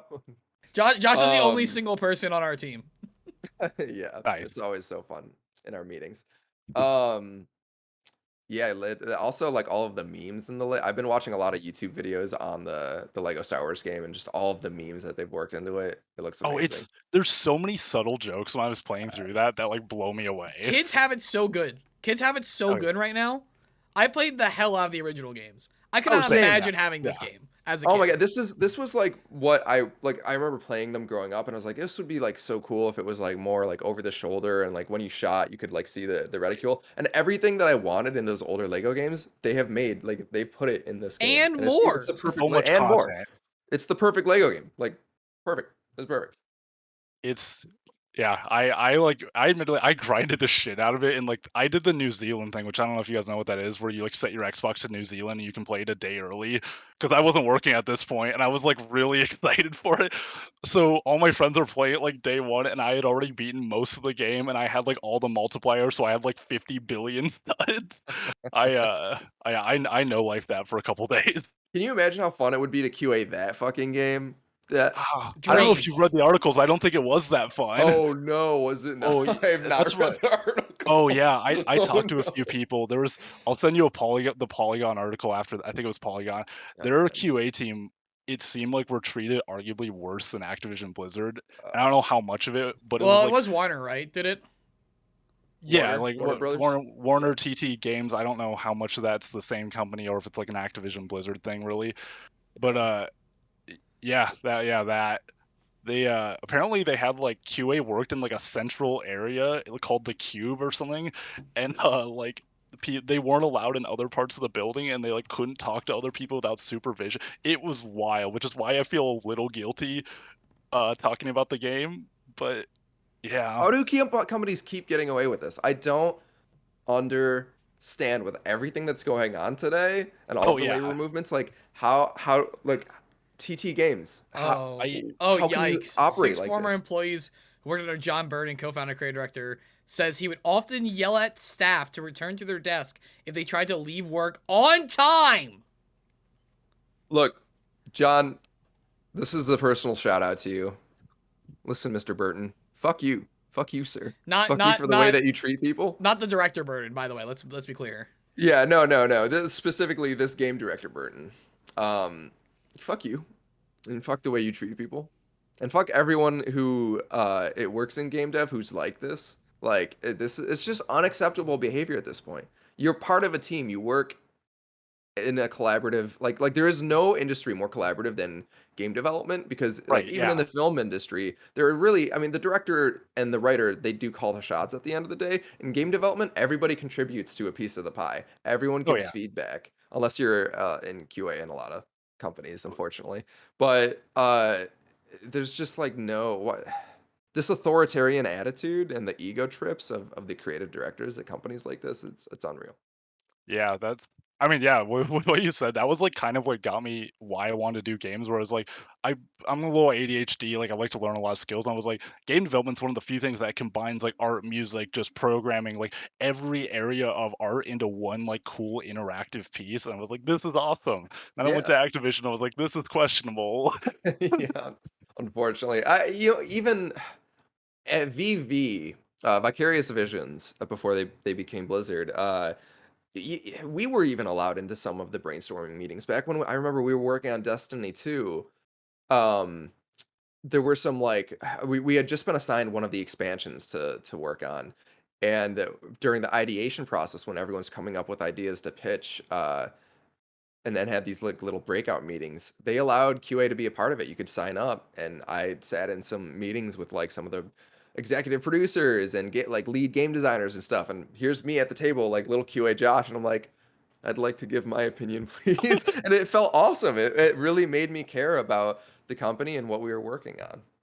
But they paid you like shit, is what it sounds like. But I was, yeah, making $11 an hour, and I was very depressed. Was were you full time or was that like I was full contract? time, yeah, Okay. but I mean full time in the sense that, yeah, sorry, full time contract. Oh, okay, got you. Like, so you didn't have benefits then, did you? Didn't I mean I could pay $600 a month for healthcare, but that would leave me with very little left over Yeah, yeah. for.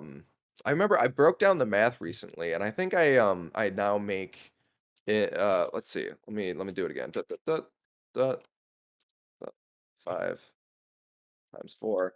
Yeah, so I think in a week and a half now I made what I made in a month then. Jesus fuck. And just put it really puts things in perspective. I have no idea how I survived back then because I can barely survive in LA now.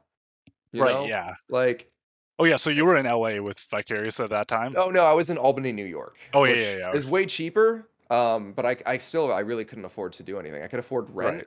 Student loans had not kicked in yet, and it was like that was kind of what led to the departure, like me leaving the company. Was like it was this ominous looming thing that once student loans kicked in, I did the math and I could not afford the holy trinity. I could not afford rent, food, and student loans. One would have to be cut. So yeah, That was literally my logic with, like, my student loans are just kinda looming around the corner and, like, they keep getting pushed back. I was like, I was, like, sitting there doing the math and, like, getting really stressed. I was like, "I don't know if I could possibly do this." And this was back when my pay was, like, noticeably lower, than what they're getting paid now, but I was like, I'm not sure if this is actually possible." yep, Uh, so yeah, around, like, January, February, I started aggressively looking for other jobs, and, like, Jess and other people helped me get that. hell yeah. Shout out to Jess and Shout out to Jess. everybody who's been working with that organization Oh, and yeah. helping everybody out and all that. That's they're. I mean, that's probably a huge reason why we started the show. Like I saw that what all the efforts that they were doing, and I was like, oh, people actually like people in the industry are actually forming a grassroots movement and are like helping each other out. Oh, yeah, it's insane. Like, I Twitter for me was kind of just a stupid social media platform, and then, like, right when all this shit started, I think I sent, like, a really dumb shit post to Jess when I didn't know her, and then we're Mhm. just like, "We're friends now." It was Yeah, like yeah. and then from there, I just met, like, a ton of really cool people in the game industry. I'm like, "Oh, shit, this is like a networking thing. This is" Yeah, Yeah. it's awesome. I also like likewise. I barely ever touch Twitter, and the moment all of these like efforts started sparking off is when I became way more engaged. Right, yeah. That's also just a relationship with Jess. Is we're friends now. Here's 8 TikToks a day of shit posts. Like, Yeah, her shit posting is, dude. Her meme game is so strong. The shit she would post in the work Slacks was, like, fucking hilarious. Like, that was the highlight of my day sometimes. Oh man, Blizzard compensation. That was a channel that was so fun to check out on Slack every day. There's I don't miss that was the other thing, just, like, a random little thing I've noticed I love. Just with Activision, just being QA as a senior, I had so many fucking Slack channels, and now it's like I have noticeably less. I'm like, "Crazy, I didn't need all of those." Oh yeah, no, most were not necessary at Oh, all. yeah. But yeah, I think that just about wraps it up. Like, I'm glad you were able to hop on so last minute. Oh, yeah, no problem. I was doing literally nothing today. I was getting bored. Cool. Well, hopefully you enjoyed talking with us. We certainly enjoyed talking with you and getting your perspective on everything. And I wish you the best of times playing video games for the rest of the day. As soon as this is over, I'm back to Elden Ring. Hell So yeah. yeah. Blake, anywhere people can find you or any projects you're working on outside of Squanch Games? Just Twitter, FSF Blake. That's the only place I'm active online. Sounds good. Cool. Well, Yeah. Oh, yeah. looking forward to keeping the conversation going on Twitter with you. Yeah, nice meeting you guys. Likewise. Take it easy, Blake. And we'll be going back to a quick little break screen. We'll be right back. Stay tuned.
Hey, Mike, welcome back. Good to be back. Amazing last minute guest with Blake, by the way. Awesome pull.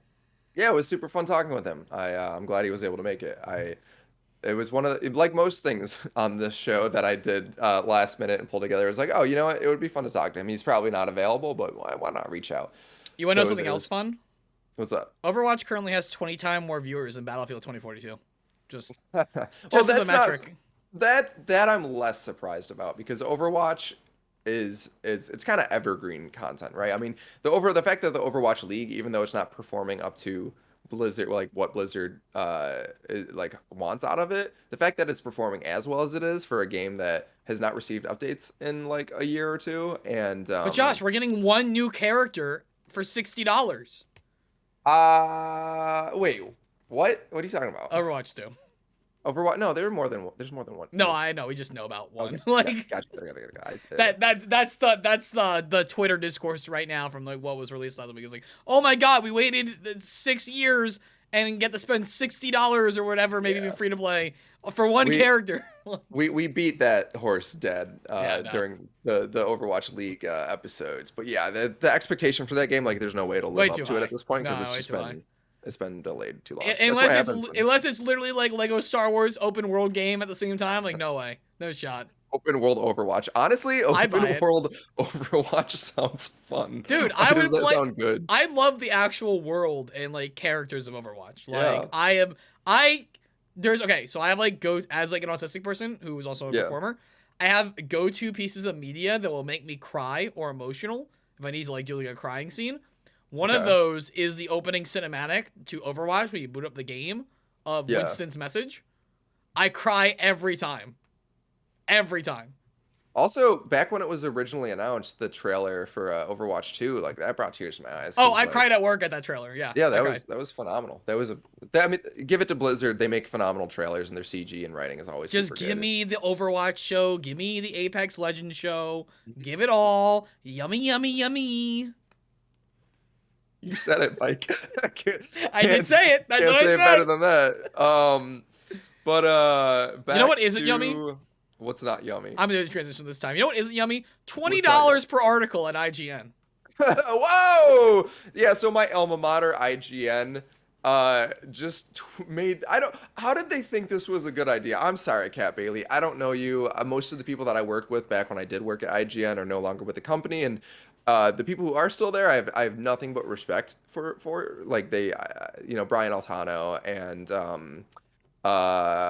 Dan Stapleton. Like, there's so many great editors over there and video producers, but I just do not respect a single thing about this tweet, about this rate. Like, nothing about this is respectable. I want to put out the top of this because I've seen a lot of discourse around this issue. Is that none of the personalities, including Kat, are responsible for this, and more than likely, the people who are responsible are leveraging their audience to recruit people. And it isn't their choice to tweet this necessarily, and they didn't set the price. So I think going into this, and anyone who's continuing that discourse around this, you remember that like Kat and all the other writers, editors, producers at IGN, maybe exception of some, and we don't know who they are, so you can't just assume, aren't responsible for this. And there's a lot of people making this personal and making a lot of personal statements about these people, especially Kat, because obviously she's the one that really, put it out there. But she's not responsible for this, For sure, and that is a great distinction. I'm glad you made that point, because personal attacks, no matter what the news, are just never okay, and it's especially prevalent for anyone who's a female in games. Like, the amount of harassment that they get is just never okay. So that's not okay. But also, like, I saw the editor-in-chief of IGN kind of like, yes, they made the distinction that like, hey, this is not we're not the ones making up this rate, but also, if you're going to make a post like this, if you're the editor-in-chief, which Kat Bailey is not the editor-in-chief, but the editor-in-chief senior editorial, I think? Hold on. She's senior editorial. Yeah. And the editor-in-chief did make like a comment in the comments, and Who is kind it? of Is it Simon? I forget what but it kind of defending it, right? And I just, if you're the editor-in-chief, or you're like a senior editor, and you're being asked to tweet this out, like and you're asked to like defend these rates and stuff like that, like push back. I'm sorry, but I would not. There's just no way I would ever say yes, okay, I'll tweet this. You know, I just wouldn't. There's no way. I would not be okay with rates like this. And I'm sure that's easy for me to say as like, you know, not an employee being asked to do that, but I just wouldn't. I don't know. I'm looking I for her think I- statement. I know it is. I just gotta find it. I think I would stand up for the workers, and this is just like a blatantly not okay rate. $20 per article, and you know that one of the things that they followed up with was like, oh, but it's like, you know, $50 for a like more in depth with like personal like research, or like an original story, or like $300 for like a big feature, but those big features take like days to write. So that's Yeah, and again, Kat, I don't understand this. If Tina's already choosing to get involved here, and again, nothing no personal against her. I don't right. So understand Tina why she- is the editor in chief. Tina's the editor in chief. Yes. Why is Kat the one having to clarify this too, though? Like, again, this should be on the IGN's like business account. You have them retweeted, sure, but like Yes. this is bad leadership. Putting your female presenting coworkers to make a tweet of a rate that you have to know is bad. You have to know, like either it's a failure of leadership, or these people are okay with the rates. And either way, it's just not okay. And these rates are horrible. Like, this is why you get. I'm sorry, I don't really go on IGN that much anymore, because a lot of the like back when I read, there were like I always went to the super in-depth features and interviews, just like the articles that you could tell like days of work went into this. Yeah.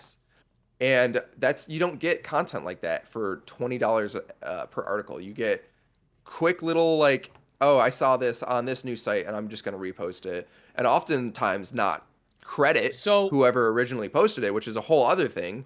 G4, actually the company that I work for right now, had an issue where we, I think, broke some news about like a game being released on one of our shows. And IGN just reposted it without crediting us, which is not cool. This is obviously not a professional, you know, quote on this, some of that. But when I was tweeting jobs, of course, I have people who know me, I have a writing background, I have a writing training. I'm like, hey, I want to work in games media. Maybe I'll apply to do some article work, right? Not for IGN, just for other sites. I won't name them. And you have to do a basic article. You have to, part of your submission process is do an article relevant on the day that you're submitting this, right? And for what one of these $20 articles would be, between finding the story, because a lot of this time, like if there's something big, they'll assign it to you if you're a good writer. But if you're a starting writer, they expect you to find your story. So you got to find a story that isn't being done and that's like workable. You then have to pitch it, which then takes time to hear back. But there's no pitch process. You got to find the article. You have to research the article, even if it's like just clickbait news. You got to source it and you got to make sure all your names and sources are correct. You have to type it and then you have to edit it. That process took me, and I did it slower because I had more time to like work on it. Took me about like 3 hours. It took me to do, right? But just like, let's say like I did it all right on the first draft and I'm like speeding through it. I'm just getting my main information down there. That took me an hour and a half. So that's $10 an hour at that point. And that's not the end of it, because you have to send it to your editor and your editor has to approve it and give you notes. So like, that's not, and I'm not a good writer, right? So like the argument is like, oh, a good writer could do it in 20 minutes, could do it in an hour, right? They could get $20 an hour and pump out an article. If that writer is that good of a writer and researcher, they deserve a better job. Like, that's We're just not going, like, the good writer, this is not going to attract good writers. It's just not. So what you're attracting at this rate is like kind of the bottom of the barrel writing staff, which a prominent company like IGN, which is known for its like news breaking content and kind of being like the golden child of like games media, you know, the one that's more trustworthy, should be hiring good editors and good writers. There's something here, just it doesn't compute. It doesn't make sense to me. Yeah, and for me, I know, and you know, this is objective. I'm not devaluing the work of written pieces, but just objectively, society, where the money is, where the attention span is, where the eyeballs are, it's not in written media anymore. I enjoy a good book. I enjoy good written media. It isn't there. And even if you're saying like, oh, okay, we need to have written coverage for accessibility and stuff like that, but it's not where our money's coming through, you don't pay bottom dollar. You limit the amount of writing you do, and you make sure that it's quality and well done. You don't say we're going to SEO like 50 articles and hope it brings in enough to like equal 3 of our video projects. You say we're only going to write the best articles and pay the best people. It just seems like they're chasing down like work in order to justify like the state of that medium. And this is me being generous, right? This is me being like, they, and we're making assumptions here, obviously. We're always making assumptions because they're not going to be transparent about this as much as we would like them to. But it feels to me like this is a rate based on a return and not based on work. No, and is. you can't justify that as a company, especially when your company's claim to fame, like you said, is like the flagship of games media. You just can't do that. Yeah. This is gonna erode like what their trustworthiness, which is gonna. And if like, IGN degrade- can do that, comic book resources, you know, if G4 started a writing segment, everyone else is like, oh, green flag, this is the rate now. Like if IGN can get away with it, anyone can get away with it. And yeah, that's it does kind of bad. push down the rate across the industry, which is also bad. But the other thing is like this, their articles, their written articles, while they might not generate a lot of revenue, it does influence their video product, which I'm assuming is what makes them the most money. So if the show like The Daily Fix, where they cover the top news stories of the day, is pulling from the articles that are being written from that day, you know, one product kind of feeds into the other. So you probably want a good written product that feeds into your video products. Yeah, this is one of those things that, like, God, I hope one day we can get Jason Schreier on, because, like, he is antidoted about, like, the shift from, like, working at games media journalism at a games media company to doing it at a traditional written media company, and, like, the night and day cycle between value and treatment of that work and such. And I think there's really a lot to learn from when you are arguably the biggest writer in media, and the upgrade going out of games media traditionally for the same amount of work is just so much higher, right? Like, there's just something's not working, especially when, you know, unlike IGN, right, a company like the Washington Post is not, I mean, they're obviously transitioning to, but they're still pretty much a written article company. They make video content, they make multimedia content,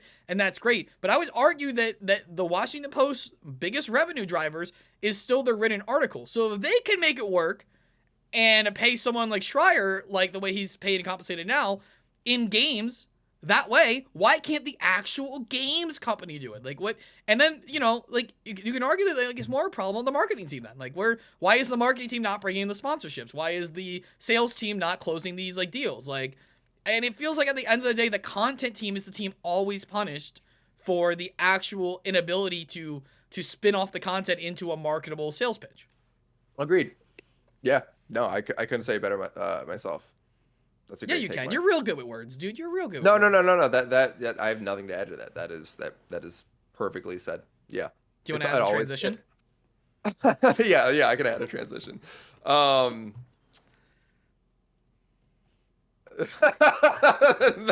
I just freeze up. Well, let me solo this transition, Josh. Oh shit! Got it. Got it. I mean, this is a more fun IGN take. This is probably my favorite story of the day. This whole saga of Let Me Solo Her. Mike, are you familiar with? So how I've this all seen started things, but and I'm what's going on avoiding here? Elden Ring in general because I'm not there yet. Okay. But this I'm okay learning about. Also, Lunar Sniper Wife on the chat loves your kitty in the background, Josh. Oh, thank you, Lunar. Yeah, Daggy, look, don't be deceived by this guy's like cute little sleeping demeanor, because when he's awake, he's just a nuisance. He's a troublemaker. He's a rabble rouser. He likes to stir up political discourse at the dinner table. He's that kind of cat. So You sound like don't be Blizzard management right now, talking about the union organizers. That's what you sound like. Yeah, This sounds like this cat's an ally. Daggy's out here trying to unionize the street cats. 4 square meals a alright? day instead of 3. You know, like, oh, dry food's not good enough for us. We want the wet food. Like, it's ridiculous. This little Have you seen the princess- price of wet food? I'm not even kidding about how like particular this cat is. Still water wasn't good enough for him. He wouldn't drink water out of a bowl. He would go up to the sink and meow until I turned it on in the morning, and then he'd get his little sips in. Until eventually we just bought a little cat water fountain so that he could like drink it as it like came up and off the spout. Yeah. So this cat is That's amazing. Look, he's a particular cat, but I do love him. He's a potato. Yeah. I love this cat so much. All right, but fill me in. Educate me. Yeah, so Let Me Solo Her is a character. So Elden Ring, if you're not familiar with, is a game that is just like known for being incredibly difficult. It is like so punishing, but fair, right? Like every time you die, you feel like, oh, I see how I could have like fought this boss and possibly won. And then after your 250th try, you just stop playing forever. I just but spent no, 5 hours on the Pontiff in Dark Souls 3, so I know exactly what you're talking about. So you're playing through 3. So I've been Elden playing Ring? through the whole franchise since last year. Before Elden Ring, I thought I was gonna get there, and then I didn't play You're for a bit close. because I had some stuff. You're I'm real getting there. close. I'm like, Yeah. I feel like I'm about 2/3 through 3 at this point, so we're getting Okay, there. cool. You're almost there. I mean, yeah, Elden Ring's not going anywhere. I've sunk almost 60 hours in it, and I'm not I'm not even close, Mike. I'm not even close. G4 didn't have a lot of work for me to do last week, so I just kind of played a lot of Elden Ring. awesome. Yeah, no, so there's a boss that's like known for being just incredibly difficult, and it's an optional boss. You don't even have to defeat her to get to the end game content, Right. which is something that I love about this studio, is that they do have these like side bosses which are just like incredibly challenging, and it's just for like the top tier players. This one is Melina, or Millennia. Lunar Wolf has sunk 100 hours and just started the new game plus. It's so phenomenal. And honestly, I will be happy if I'm 100 hours in and starting my new game plus. Lunar is a because hardcore gamer. She's playing all the JRPGs and the tactical Fire Emblems. I always have firehouses. The tactical Firehouse Simulator. She knows about sinking hours. Yeah, I think it's gonna be probably 120 hours at least before I finish this game. love Because that. I like to take my time. I like to immerse myself in it. Sometimes I'll just walk around and take in the atmosphere because they're very like ambient styled games. I just got to this underground area that is beautiful. It's like there's this like starry night. Wait, I don't want to hear this. I don't want to hear Sorry. this. Don't listen to me. Anyway, so Millennia is a incredibly hard boss, and it took this player, let me solo her, like 400 tries to like finally defeat her. And now he just like leaves his summon sign. So what you can do when you're fighting a boss for the first time is leave you can either like accept help from other people by like interacting with another player's summon sign, Right. or you can leave your own summon sign and be summoned into other people's worlds to help them fight and defeat. Is that because I know bosses. it's kind of changed from game to game? Yeah. Is that summon of your sign a like a time travel ghost, or is it multiplayer at that point? What do you mean time travel ghost? Not time trial. Like you play like a time travel trial game, and it's not actually you playing; it's like a recording of you. So it's a CPU. Oh yeah, no. It's literally like a little like spirit version of them comes into. So it's the your CPU. It's world. because I know there's multiplayer too. So I wasn't sure if it was that. Yeah, Okay. you can either get like a NPC or or other players to help you out. Okay, so And just this like all the other particular- summons. Exactly, yeah. And this particular player dons nothing but his trousers and a giant pot for a helmet, and just goes in and wrecks this boss. And it's just this one boss, which goes back to the moniker of "Let me solo her," and players can just accept this player's help and let them solo her. Oh, So Lunar in it's- the chat says that it is actually multiplayer. It's not the NPC version. That if you summon the player, it's the player. Yeah, No, that's what. Sorry, that's I might have misspoken. There's No, you're not all an good. NPC. You can summon NPCs, but that's not. But if you summon who the this player, it's the player, not an NPC Yeah, this controlled is- version this of the is- character. Sorry, exactly. Gotcha. There are NPCs like specifically like pre-made NPCs Yes. that you can summon. Yeah. But anytime you summon like a player, it is the player. It's not an NPC I know. version of I think it was. I could be wrong, but I feel like when I was playing through 1 or 2, the reason I was asking, I think I was playing through 1 or 2, you could leave summons of a character, but it would just be the computer playing it, and that's what I was trying to I did not know that. clarify. Okay. Yeah. Yeah, I didn't play Demon's Anyway, I Souls saw either, this so- tweet. This is sick. This is fucking cool. Like, the people are just making statues of his character. That's Yeah. so awesome. The way that this is just spiraled, and I mean this is a great example of just viral content where there's just a cool player being a nice guy, and now all of a sudden there's like a slew of fan content. So there's this statue. There's also like there's some comic, like really well made comics of it. One's got like a berserk kind of vibe. Sweet. Is that this one I have up or a different one? Yes, yeah, that's the one. Which like that is so well made. This That is is insane. extremely well sketched. Classic, there's obviously, the I Fear No Man. but that thing, it scares me. And then also there's a video I linked, a YouTube video where like Homeboy made like lore for this person, like their own fan fiction. It's like the way this is going out of control, and this had 800 views when I looked at it this morning. Now it has like 1,300. It's insane. Like this person has a legacy that will last the rest of their life, and I that's would awesome. love. Have they confirmed they're doing DLC for this game or not? They have not confirmed it, but they always do. I'm sure they will. Knowing you know the studio, right? I wouldn't be surprised if they made that character as like an NPC in a future game or That would in be DLC hilarious. or something. Or That'd like be a fantastic. nod. They love to do nods to stuff. They Right. do nods to like Berserk, the anime and manga all the time. You're a big Berserk guy. You try to bring it up whenever possible, don't you? I- This isn't a this isn't a diss. This is just an observation. I just like it. I think it's Yeah. a great. But no, I like, worked on the really shitty season. I don't know if you know that. The really Oh. shitty 3D season. You worked on that? Yeah, I was on the. Oh, I'm I was sorry. working on the dub of that. Yeah, it was not. Oh yeah, we don't. I know it's better than that. I know it's better than that. But Yeah, we don't talk about that. It doesn't exist. It's only the OG 1990s anime series. But yeah, so that's just cool. That was just Amazing. we talk about a lot of heavy shit here, and this is just kind of a fun little thing. So I'm looking forward to seeing what else comes of Let Me Solo this, and also looking forward to the inevitable cosplay at Comic-Con. and all oh that my stuff. god, it's gonna be so good. And like PAX East and all that, and Yeah, South by South. yeah, You yeah. know you're gonna see Let Me Solo her. That cosplay. and the TMNT or the Sonic builds I've been seeing on TikTok of people just like using like the dodge attack that deals damage or whatever. Yes, it's phenomenal. So looking forward to more of it. Mike, would you like to solo us on to the next transition? Oh hell yeah! I like that this is just a thing.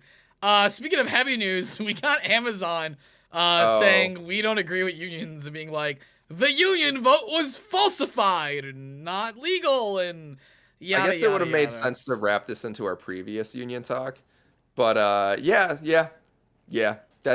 this sucks. Yeah, Which it's pretty standard, right? It's yeah, like it's not surprising at all. if you guys don't know how the union process works, just because the new recently voted on union and Amazon have voted to unionize, because there are no real legal recourses to the negotiation process of it, Amazon can just keep this tied up in court and then keep it tied up in negotiations for literal years. It's the same thing as like the corporate ability to sue people, where it's like we have so much money we can just bleed you dry until you settle or you give up, and there's no legal recourse for that unless you win.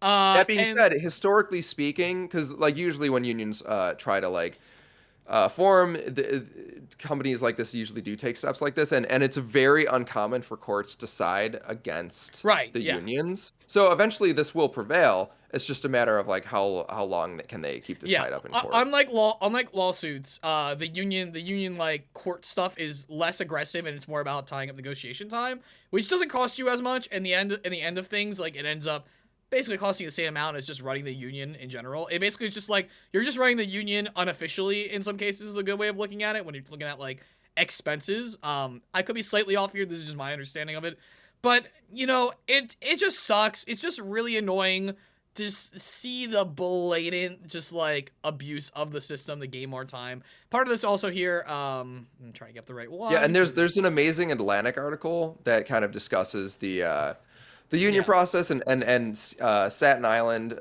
creating the first Amazon union. Back to like cost of everything. What's really incredible is that for the millions that Amazon has spent on unionization, like messaging and practices and all that stuff, for the millions that they spent on it, the total spend for the Staten Island union for all of their marketing and all of their stuff came to like they said $120,000 in an interview.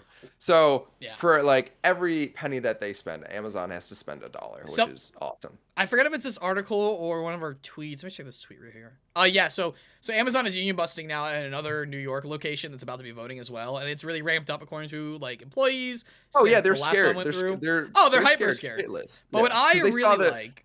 Yeah, what's up? What I really like that wouldn't happen before is that like Amazon obviously has a lot of web control. They have a lot of SEO presence. They have marketing teams to like, you know, bury certain things that come up with their own articles and vice versa. What's really great about what's happening now is TikTok, which is the fact that TikTok is a non-US based company, which is good and bad for different reasons, and its algorithm is completely like, from everything I've seen, you can't really fuck with the algorithm on TikTok. And because of that, a lot of the shit that's been going on at this warehouse and other Amazon warehouses that involve like unionization has been blowing up on TikTok. And it's not being buried as much, and it's more accessible because it's just getting pushed to people. Even if you're not someone who like watches like union content or like, you know, like workplace like harassment content, right? The fact that the algorithm pushes it to random people, they see this, and as like another downtrodden middle class or poor worker, they see it and engage with that content. The algorithm then knows to push it to other people who would normally see it. And these videos are getting a lot of traction. And I think like we might, in all good, you know, hopes, be able to get more groundswell, get more movement, hopefully actually penalize these companies for the things they are doing that are completely illegal. Like the shit I've been seeing on TikTok from the workers' perspectives in these break rooms, in these safe spaces where they're allowed to distribute content outside of the workplace where it's not company-owned property, has been absolutely like mind-numbingly painful and annoying to watch, where I'm like, dog, like, I'm not a violent person. I want to deck your ass. Like, especially the HR people who have nothing really to gain. Like, the HR people who come in and work for these companies who are getting paid absolute dog shit as well. That's the thing that really gets me. It's like, you should want this to happen. Like, you also make out better. And instead they just, like, lapdog Jeff Bezos. It's, like, crazy. And so what's also, like, one of the practices that that Lauren is probably referring to is the fact that, like, in their employee chat rooms, the word union has been banned, along with a bunch of other keywords like collective action, blah, blah, blah. But all of these efforts, they're doing nothing but to bite them in the butt, because whenever a company clamps down like that, it just makes people angrier. It makes them want to go out and do it more. Like this confiscating of union banners and like other clothing and stuff like that, which I don't even think is legal, to be honest. No, it's not. That's that's one of the big things going around, right? Because obviously you can't record on the work floor, but you're allowed to record in the break room. And like the employees keep having like HR going to the break rooms, all these videos. They take down the banners, they take down the sign-up sheet, they take down the literature, and then also like the real bullshit of like, be like, we're doing a corporate training day. We're gonna have everyone sit in this enclosed room and watch some training videos. And the training videos are literally just propaganda. It's like, does this apply to my job? It doesn't. It literally doesn't apply to your job. It's like they think they're all stupid. It's like they honestly think we're all dumb and like, oh yeah, we're gonna watch this video and now we're gonna be brainwashed and like, oh, unions are bad. There's you're looking out for us now. Yeah, okay, very underrated show, NBC Superstore that wrapped up a few years ago. The whole last season is about unionization and is like just a textbook example of like how actual people view these interactions, of like corporate taking this super seriously, like we fucking got them, and it's like, no, we don't. But then you have like, you guys are idiots. But at the same time, in a comedy show, really heavily handedly showing like how certain downtrodden people, like when your life is just like really fucked up, how like you're gonna take the guaranteed scrap and you're gonna fold at times out of like your personal interest against like the better group interest, and that's how they get you. And that's why they keep doing it. It's like, as a whole, these tactics don't work, but they don't need to convince the majority. They need to convince a certain select few to maintain a power grip and to keep like the general conscious messy. They don't need everyone to love them. They just need the general like opinion to not be clearly against them, you know? Yeah. And shout out to the original founders of the Staten Island Union. I don't have their names on hand, but I was listening to an interview that the New York Times did with them, and just like the basically starting from nothing and having to like camp out in front of Amazon's headquarters overnight, night after night, for the entire duration of the pandemic. They were doing this, giving out like free like food to people, giving out free weed to people is one of their tactics. Chris Smalls is one of them, I know. Yes, Chris Walls. Smalls. Chris Smalls. All of the efforts that they've been putting in for the past year, compared to the millions of dollars that Amazon has sunk into this to crush them, to the point that like I don't think anyone over at Amazon thought it would end up being successful, and now it has. You know, they voted. It's in their favor. They're unionizing now. Now is the hard part, where they have to come up with a bargain, and that can take months, years, like you mentioned. Yeah. The frustrating part is that like this is supposed to be a negotiation process, right? Which means like both sides get something. But for whatever reason, and I'm not a legal person, so I don't know why, but I know this is how it is from seeing how it goes. The company is allowed to just not make concessions, and that's how it gets strung out. It's not like it's strung out because we're actually haggling over something and we're trying to really get to a middle ground. It's the company, it's the workers being for example, we would like $30 per hour for this position. They're like, but how about no? And that's the response. It's just, how about no? Eventually, I think they will have to respond. Because, they do. But they mess it up with right now, the cost analysis is in favor of all this anti-union stuff, right? Because it's just this, even with the millions of dollars that they're sinking into it, it's just this one location, so they can focus on this. But I think it's going to become unsustainable at a certain point. Yeah. Where other locations are going to start seeing the success of this one union, and other locations will start unionizing. And I don't think once Amazon has dozens, if not hundreds of locations starting to unionize, I don't think they can afford to sink millions of dollars into each of those locations. Then it becomes unsustainable, and then it starts making sense. Then the balance of power starts to sway in favor of the people taking collective action. And that's why it's important to elevate the grassroots movements, because like you said, you need that multiplication. It's not about doing it. It's about multiple people realizing they can do it, and that the barrier isn't actually there the way the company wants them to. My point was just being that they could just be, obviously they can't just say no. They have to there's things, but they could just be like, no, here's a bunch of legal paperwork, so why we're not going to, or not legal paperwork, a bunch of research or whatever.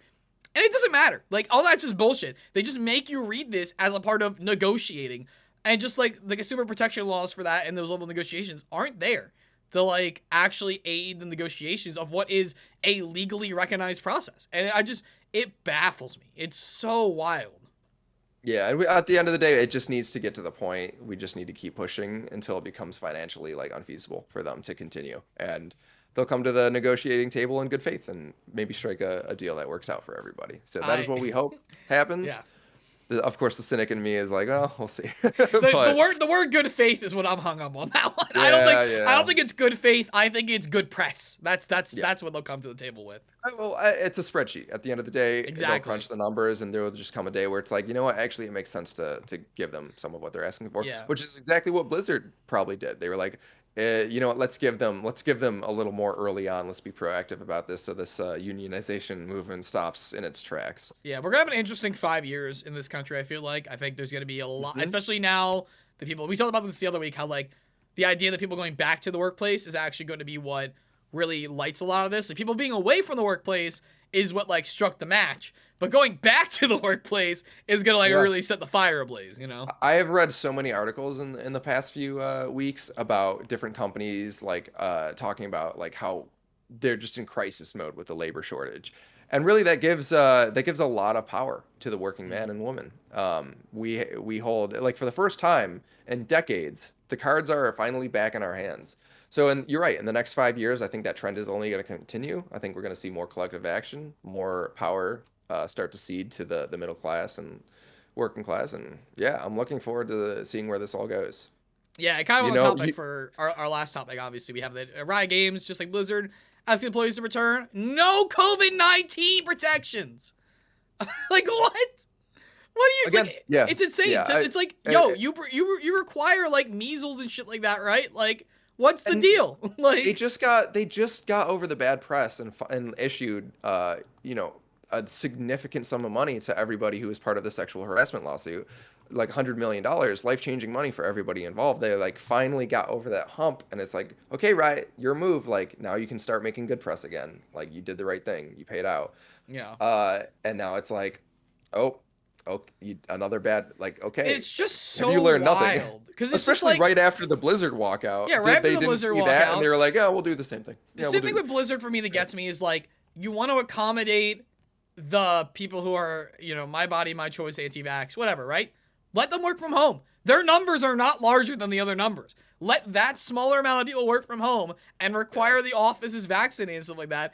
And for some reason, these people think they can have it both ways. They think they can be I have the right to not take the vaccine. I also have the right to force you to interact with me, someone who hasn't taken the vaccine. It's so It's just I can't. It's too much. It's probably just because there's some producers that are like, oh, I want the whole team back in the room. Like it's more efficient that way. Like I know at G4 there are some people that are like, yeah, we miss having everybody in the office. Like I it agree. makes it easier. I like working in people. When I was on set last week for the first time in like a couple of years, it was such a great experience. That being said, those people should be your priority. They are the majority. They are the plurality. They have science behind them. It just doesn't make sense. I just don't get it. I just do not understand. Just give people a choice. Just like, hey, if you prefer to work from home and you can do your job at 100% capacity from home, then if you want to do that, do it. If you want to come back to the office, you can do that too. And also maybe get vaccinated. Easy peasy. Boop, bop. Hey, maybe make me the director there. I don't know. What would your first initiative be if you were the director of Riot Games? Of Riot? Oh, I'd rather be at Blizzard to really. That's not turn the that question. company around. That's not the question. At Riot? They're already doing so much right, with the exception of this. Like they've got the TV show in progress. They've diversified their game content. Adana like, goes, Riot, I'll pass on the people. That's such. I feel that in my soul as a switch introvert extrovert. It's like I'll pass on the people. pass on the people. Yeah, I love working from home personally. Although I've definitely become more isolated and like less physically active as a result. But I don't think that's from working from home. I think that's from the state of the world. Personal decisions. Oh, also Elden Ring doesn't help with that. No. But like obviously working from home, people. This is what I hate about the studies, and obviously like it's not completely untrue, but like all the studies on that are taken in a time where everything is shut down. Your workplace is just shut down. You can't gather. You can't even like have too many people in the gym, in the parks, or whatever. Like that's why. Like it's not because people are literally lazy at home. It's because we needed to stay in our houses if you were, a responsible citizen. Yeah, and like Adana said, that's what I was hitting before. It's like disabled and chronically ill are gonna have to quit or find another job. That's what I'm saying. Why is it? Why make it a mandate? The protected the people who need to be protected, they don't have a choice, aren't given the choice, and the people who have all the choice in the world are given all the more choice. Like it does not make sense. It just doesn't make sense. And hopefully, I mean, yeah, if I was there, that's the first thing I would do is like, it's totally optional. This is not a mandate. Continue working from home if you don't feel like being in the office. There's just no reason. It's like saying everyone's got to come into work, but we're not building any ramps. It's all stairs. So if you can't walk, you got to figure out how to get into the office. That's what they're doing. That is a great analogy. It's the same thing. Yeah. And this kills you. This can kill you. Not everyone, obviously. I'm being a little hyperbolic here, but like stairs can kill you too. Stairs can kill you. Listen, you know what? On my thighs, I've had some wars with stairs. I'll tell you what. Lunar says my company has recently reopened our offices, but it's completely optional to go in, and seeing Riot's decision is wild to me. Exactly. And I do think, from what I've seen, Riot is not pushing as aggressively as Blizzard for people to come back in. I think there is a little more leeway from what like interaction I have seen. Could be wrong. Maybe that's just the funnel I've seen information coming out of on social media. Blizzard obviously is a different story because they wanted to do that to monitor people for the unionization efforts, and it's just yeah. We are like Anna said, we're in another wave. That set I was on last week. 3 days later, we found out someone on site had COVID. Their test came back negative, but they did have COVID. We had to shut down for 2 weeks. Like that's how it is. That's how it is. Like it's not over. Like it's again, we require measles, we require chickenpox, we require other vaccines, because if those things occur, society or the workplace or your home place shuts down because people are unable to work. So I just don't see why you would want these companies that don't give enough sick day. They have all these contractors. They don't want to give health care. They can't even make us a workplace where they can come in and keep working. And then you know what's going to happen is that employee gets sick. That employee goes out for a week. They come back. And then their boss is upset that they're behind. That's always what happens.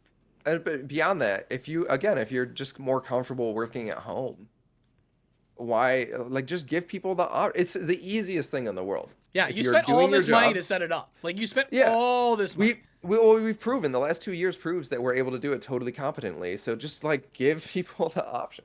Anyway, shout out to 100 Thieves, hybrid workplace. We got it. Like we're all cool. Everyone's great. Yeah, same with G4.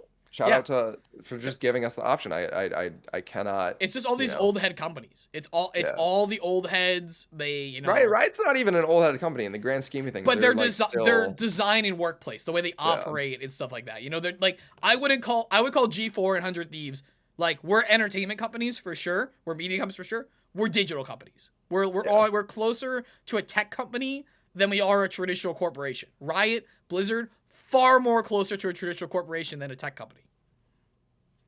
But also, and there are benefits from working from home from a company perspective too. Oh, it's great.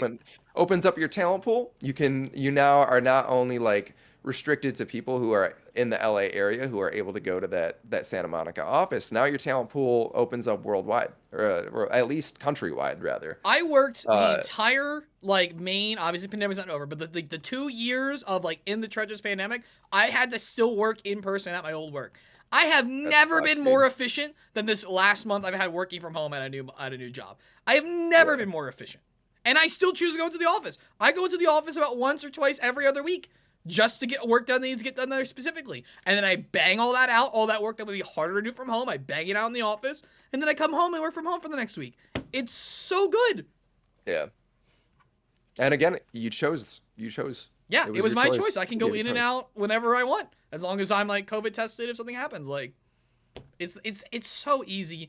It's so easy. Just let us choose and give us health care. You know, it's so And pay us easy. fair wages. I mean, so it's just democratizing the workplace. It's the easiest thing in the world, and there are so many benefits. And the resistance from large corporations to doing that is like, why? Why are you spending so much time and effort on just not like making us happy workers when we will make better products for you? It's like, why? Yeah. But yeah, as we and yeah, offering remote means you can hire disabled and chronically ill, something which is a huge majority of HRs discriminate against, and is something that like, you know, companies always like kind of broadcast that like, oh yeah, you know, like we hire people from like minority classes and disabled people and stuff like that, but rarely in practice like that. It rarely turns out that way. They like to market it like that as this like, you know, like nice little like face, but I can tell behind you, the scenes. I've worked at a bunch of companies, whether it was like a full-time job or coming into freelance video work and stuff like that. Bunch of companies ranging from 20 people workplaces to like a couple hundred people workplaces. The only time I ever saw a physically handicapped person at one of those workplaces is because they didn't used to be physically handicapped. They got hurt while they worked there. I don't know if it was on the job or just while they worked there. And that person was in a union. It was a unionized workforce. And that's why they retained their job. There is no shot that if that workplace wasn't union, that person would have retained that job. Because I was there making the content around training for training employees. And even I could tell they're not working as efficiently as the other employees are. Like, and so there's no fucking shot I would have seen that guy there if that workplace wasn't like a unionized workplace. Yeah, ditto. +1 for unions. Again, just give people the option. Yeah. Anyway, speaking of HR, disability, and all that stuff, next week's episode, we're going to be spotlighting, aside from the news, some talks around working as someone on the autism spectrum disorder spectrum. Here, it's going to be me, Jess. Josh is going to be off on the farm, ? Farm time? Next week? What am I doing next week, Mike? Yeah, what are you doing next week, Josh? Well, you talk about what you've got going on next week, and then I just did. I just did. Oh no, just keep it going. I'll be right back. Oh, okay. Well, yeah. So next week it's gonna be me, Jess. We're trying to get some guests together. We have some last minute shakeups. But we're gonna be hanging some people, hopefully close to the media and games industry, who work on the spectrum, talk about their experience working as someone who's on the autism spectrum in a workplace, whether that's been in media and games, how it's changed over the years, accommodations. People who don't know me, I'm on the autism spectrum. I have what was previously diagnosed as Asperger's, a term we do not use anymore. I'm not gonna go into the whole thing on that because that's a whole rant on its own. But yeah, we're going to be doing that in honor of Autism Acceptance Month, so make sure to tune in for that next week, 1 p.m. Here we'll go over the news and everything else you like about the gaming industries as well at the top of the hour at 1 p.m. PST here at twitch.tv/theweeklystandup. If you haven't already, go subscribe on youtube.com, The Weekly Standup, or Weekly Standup. I always forget. There's one of the accounts where we had to do the, and I don't like it. But it's all over there as well. You can find our archived episodes, including every episode we do, except for the first episode. That one's gone. You can't find it. You can't get it. You can try. You can try to find it. You can't. It's not possible. Stalling for Josh to come back. Stalling. Oh, dear God. Oh, what's up, Mike? Hey, it's me, Coachella Josh. Oh God. Hi, what's Coachella going on? Josh. Hey, Did how's it going, Mike? Did you enjoy Simple and Clean last night at Coachella? Dude, so tight, so wild. It was out there, it was popping. The vibes were at their peak vibes. I've never seen vibes like that. My vibe detector was off the charts. What's your favorite over, Kingdom like- Hearts song that they sang there? Oh man, the Heartless Abound was my favorite. You know Kingdom what? If you Hearts told me song. that was a song, I believe you. If I didn't know Yeah, that, Heartless Abound. Oh man, and then Nobody Sees Me Like a Nobody was a great follow up. That's actually really good. That's good. Xanendorf's Wrath. No, that's was that's not one. That's almost. What was it? Something Dwarf. Xehanort Xehanort. and Xehanort? Zemnis and Zemnis. yeah.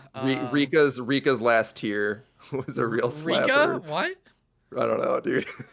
Kyrie? Kyrie's Last Tear. Kyrie! So So you're going to Coachella? Is that what's happening? I'm going to Coachella next Wow, weekend. 1%er. Vibing out, trying to get my mind off. Which drug are you crumbling most excited world. to do? Oh, I will not be. Well, first of all, I don't promote drug use on the show. And even if I did, I am refraining from drug use at this particular show.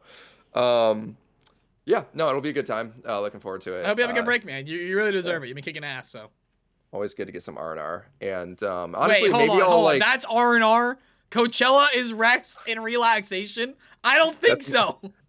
It's my R&R. I never get R&R is the sad part. But I might even like I might like guest I don't know, like at the beginning of the show maybe I'll like try to call in. Oh from yeah, we do a Coachella. call in. That'd be great. Yeah, I could. That'd be Maybe awesome. I'll see if I got a signal. And I can call in Or from if you Coachella. want, you should record a bunch of random stuff there, and we can make a little VOD for the following week when you come back. That would be super funny too. Yeah, you know what? This is giving me some ideas. So Yeah? we'll Little Josh on the street in the desert. little Josh on the street. Little inside look on a way overpriced music festival. Who that are you actually influencers excited to go see? The thing is, I like went. I bought my like extremely fucking dumbly overpriced ticket Mm-hmm. just because I am a simp. For? Just Oh, a person? yeah. Okay, just okay. yeah. I mean, I honestly, I thought you if meant an could go- artist. I was like, No. Okay. I'm just going because a friend is going. And I'm See, when corporations tap into waifus, it's over. All the simp money is just gonna come in, you know? Like when Wendy's gets like an anime girl to be the new Wendy, like it's over. It's done. So I know, simple alert. It's true. I can't even deny it. If I could go back in time and take back that decision, I probably would. But what are you gonna do? My roommate will be there too. I'll meet up with my roommate and her crew, and we'll have a good time. It'll be a good time. Honestly, I listened. I didn't really know what the lineup was gonna be, but I've since listened to some of it because Spotify releases. Are the you on the Coachella Swedish House 2022 Mafia lineup. weekend? Yep. Dude, that's gonna be exactly. sick though. That's gonna be awesome. That's one of the ones I'm looking forward to. Kanye Yeah. West dropped out, which I was like, I don't care. Yeah, good. And then Been they better. announced that the weekend with Swedish House Mafia is Yeah. going to be replacing it. I was like, oh, that's so much cooler. I'm more excited now. And Yeah. there's a lot of hits. I love Billie That's gonna be a Eilish. banger. That's gonna be a real banger. I'm a big Billie Eilish stan. Oh, are you Tobey Maguire? Are you secretly Tobey Maguire? Do you not know what I'm saying? I have no Oh, idea you're not what on that TikTok reference- enough. So Tobey Maguire went to the No, Billie no. Eilish concert the other week, and Oh, every really? other video on my feed is just people at the concert realizing Tobey Maguire's there and filming Tobey Maguire at the concert. That's hilarious. Yeah. I'll have to check out. Now I have to reinstall TikTok. God damn it. Yeah, no, I don't know. It'll be fun. I like crying to Billie Eilish, so I like crying to Billie Eilish. I do. Dude, oh my god, Everything I Wanted. I a good listened one. to that during my breakup, just on repeat over and over and over again. That's the opposite of me. That's like, huh? See, I can't dive into the sadness. I have to counter it with like screaming. Oh, Like when I immerse myself. like when fully I got immerse my myself in sadness. when I got my G4 job rejection, I just like blasted for 3 hours the Attack on Titan Screamo openings, and then like just did job applications for 3 hours. Like We handle our emotions in very different ways. Oh yeah, I have to just process it. Is Daggy? Daggy Uh-oh. is Daggy's calling for end of show. Need some food. yeah, he is. All right, Daggy. We'll end the show. Daggy has some final words for us. Daggy's The got kitty some final wants words. out. That's right, Lunar. Hey, buddy. Cat's out of the bag. You want to say hello, goodbye? End the show. Wrap it out. Wrap us out. Yeah. Okay. Yep. he She's doesn't saluting. I like the little salute. Well, He saluted us. He's in support of the unions. There we Daggy's in go, support of the comrade. unions. To wrap this out, we'll do Billie Eilish's "Everything I Wanted." All right, you'll do that. I don't know the words that well. I had a dream. I got everything I wanted. Now, it's not what you think. And if I'm being honest, it might have been a nightmare. Do, do, To anyone who might care. do, do. I heard that meow. He's singing in. Yeah, Daggy really does want to get out of here. So, we're going to wrap the show out. Are we rating anyone? No. tonight? That's Ollie's job, and I did Yeah. everything today, so I can't do that part too. That's all good. Then we'll just wrap the show out. Thank you for everybody who Comrade Kitty. I love that. Can you get me a nice picture of like forward facing picture of your cat? I'm gonna do something with that. Yeah, I'll try to get him saluting. Okay. Comrade Kitty. Again, thanks for everybody who tuned in on this Easter Sunday. I hope we kept things light and entertaining for you and learned a little bit more about unions, all that fun stuff. I hope you enjoy next week's show with Mike and Jess. And He's we'll so see loud. you. I can hear him. I know. I feel all right. Dang, I'm coming. All right. Thank Bye, you. everyone. Follow us on Twitch and subscribe. I did it all while you're gone. They're good. They're good. They followed. Bye, guys.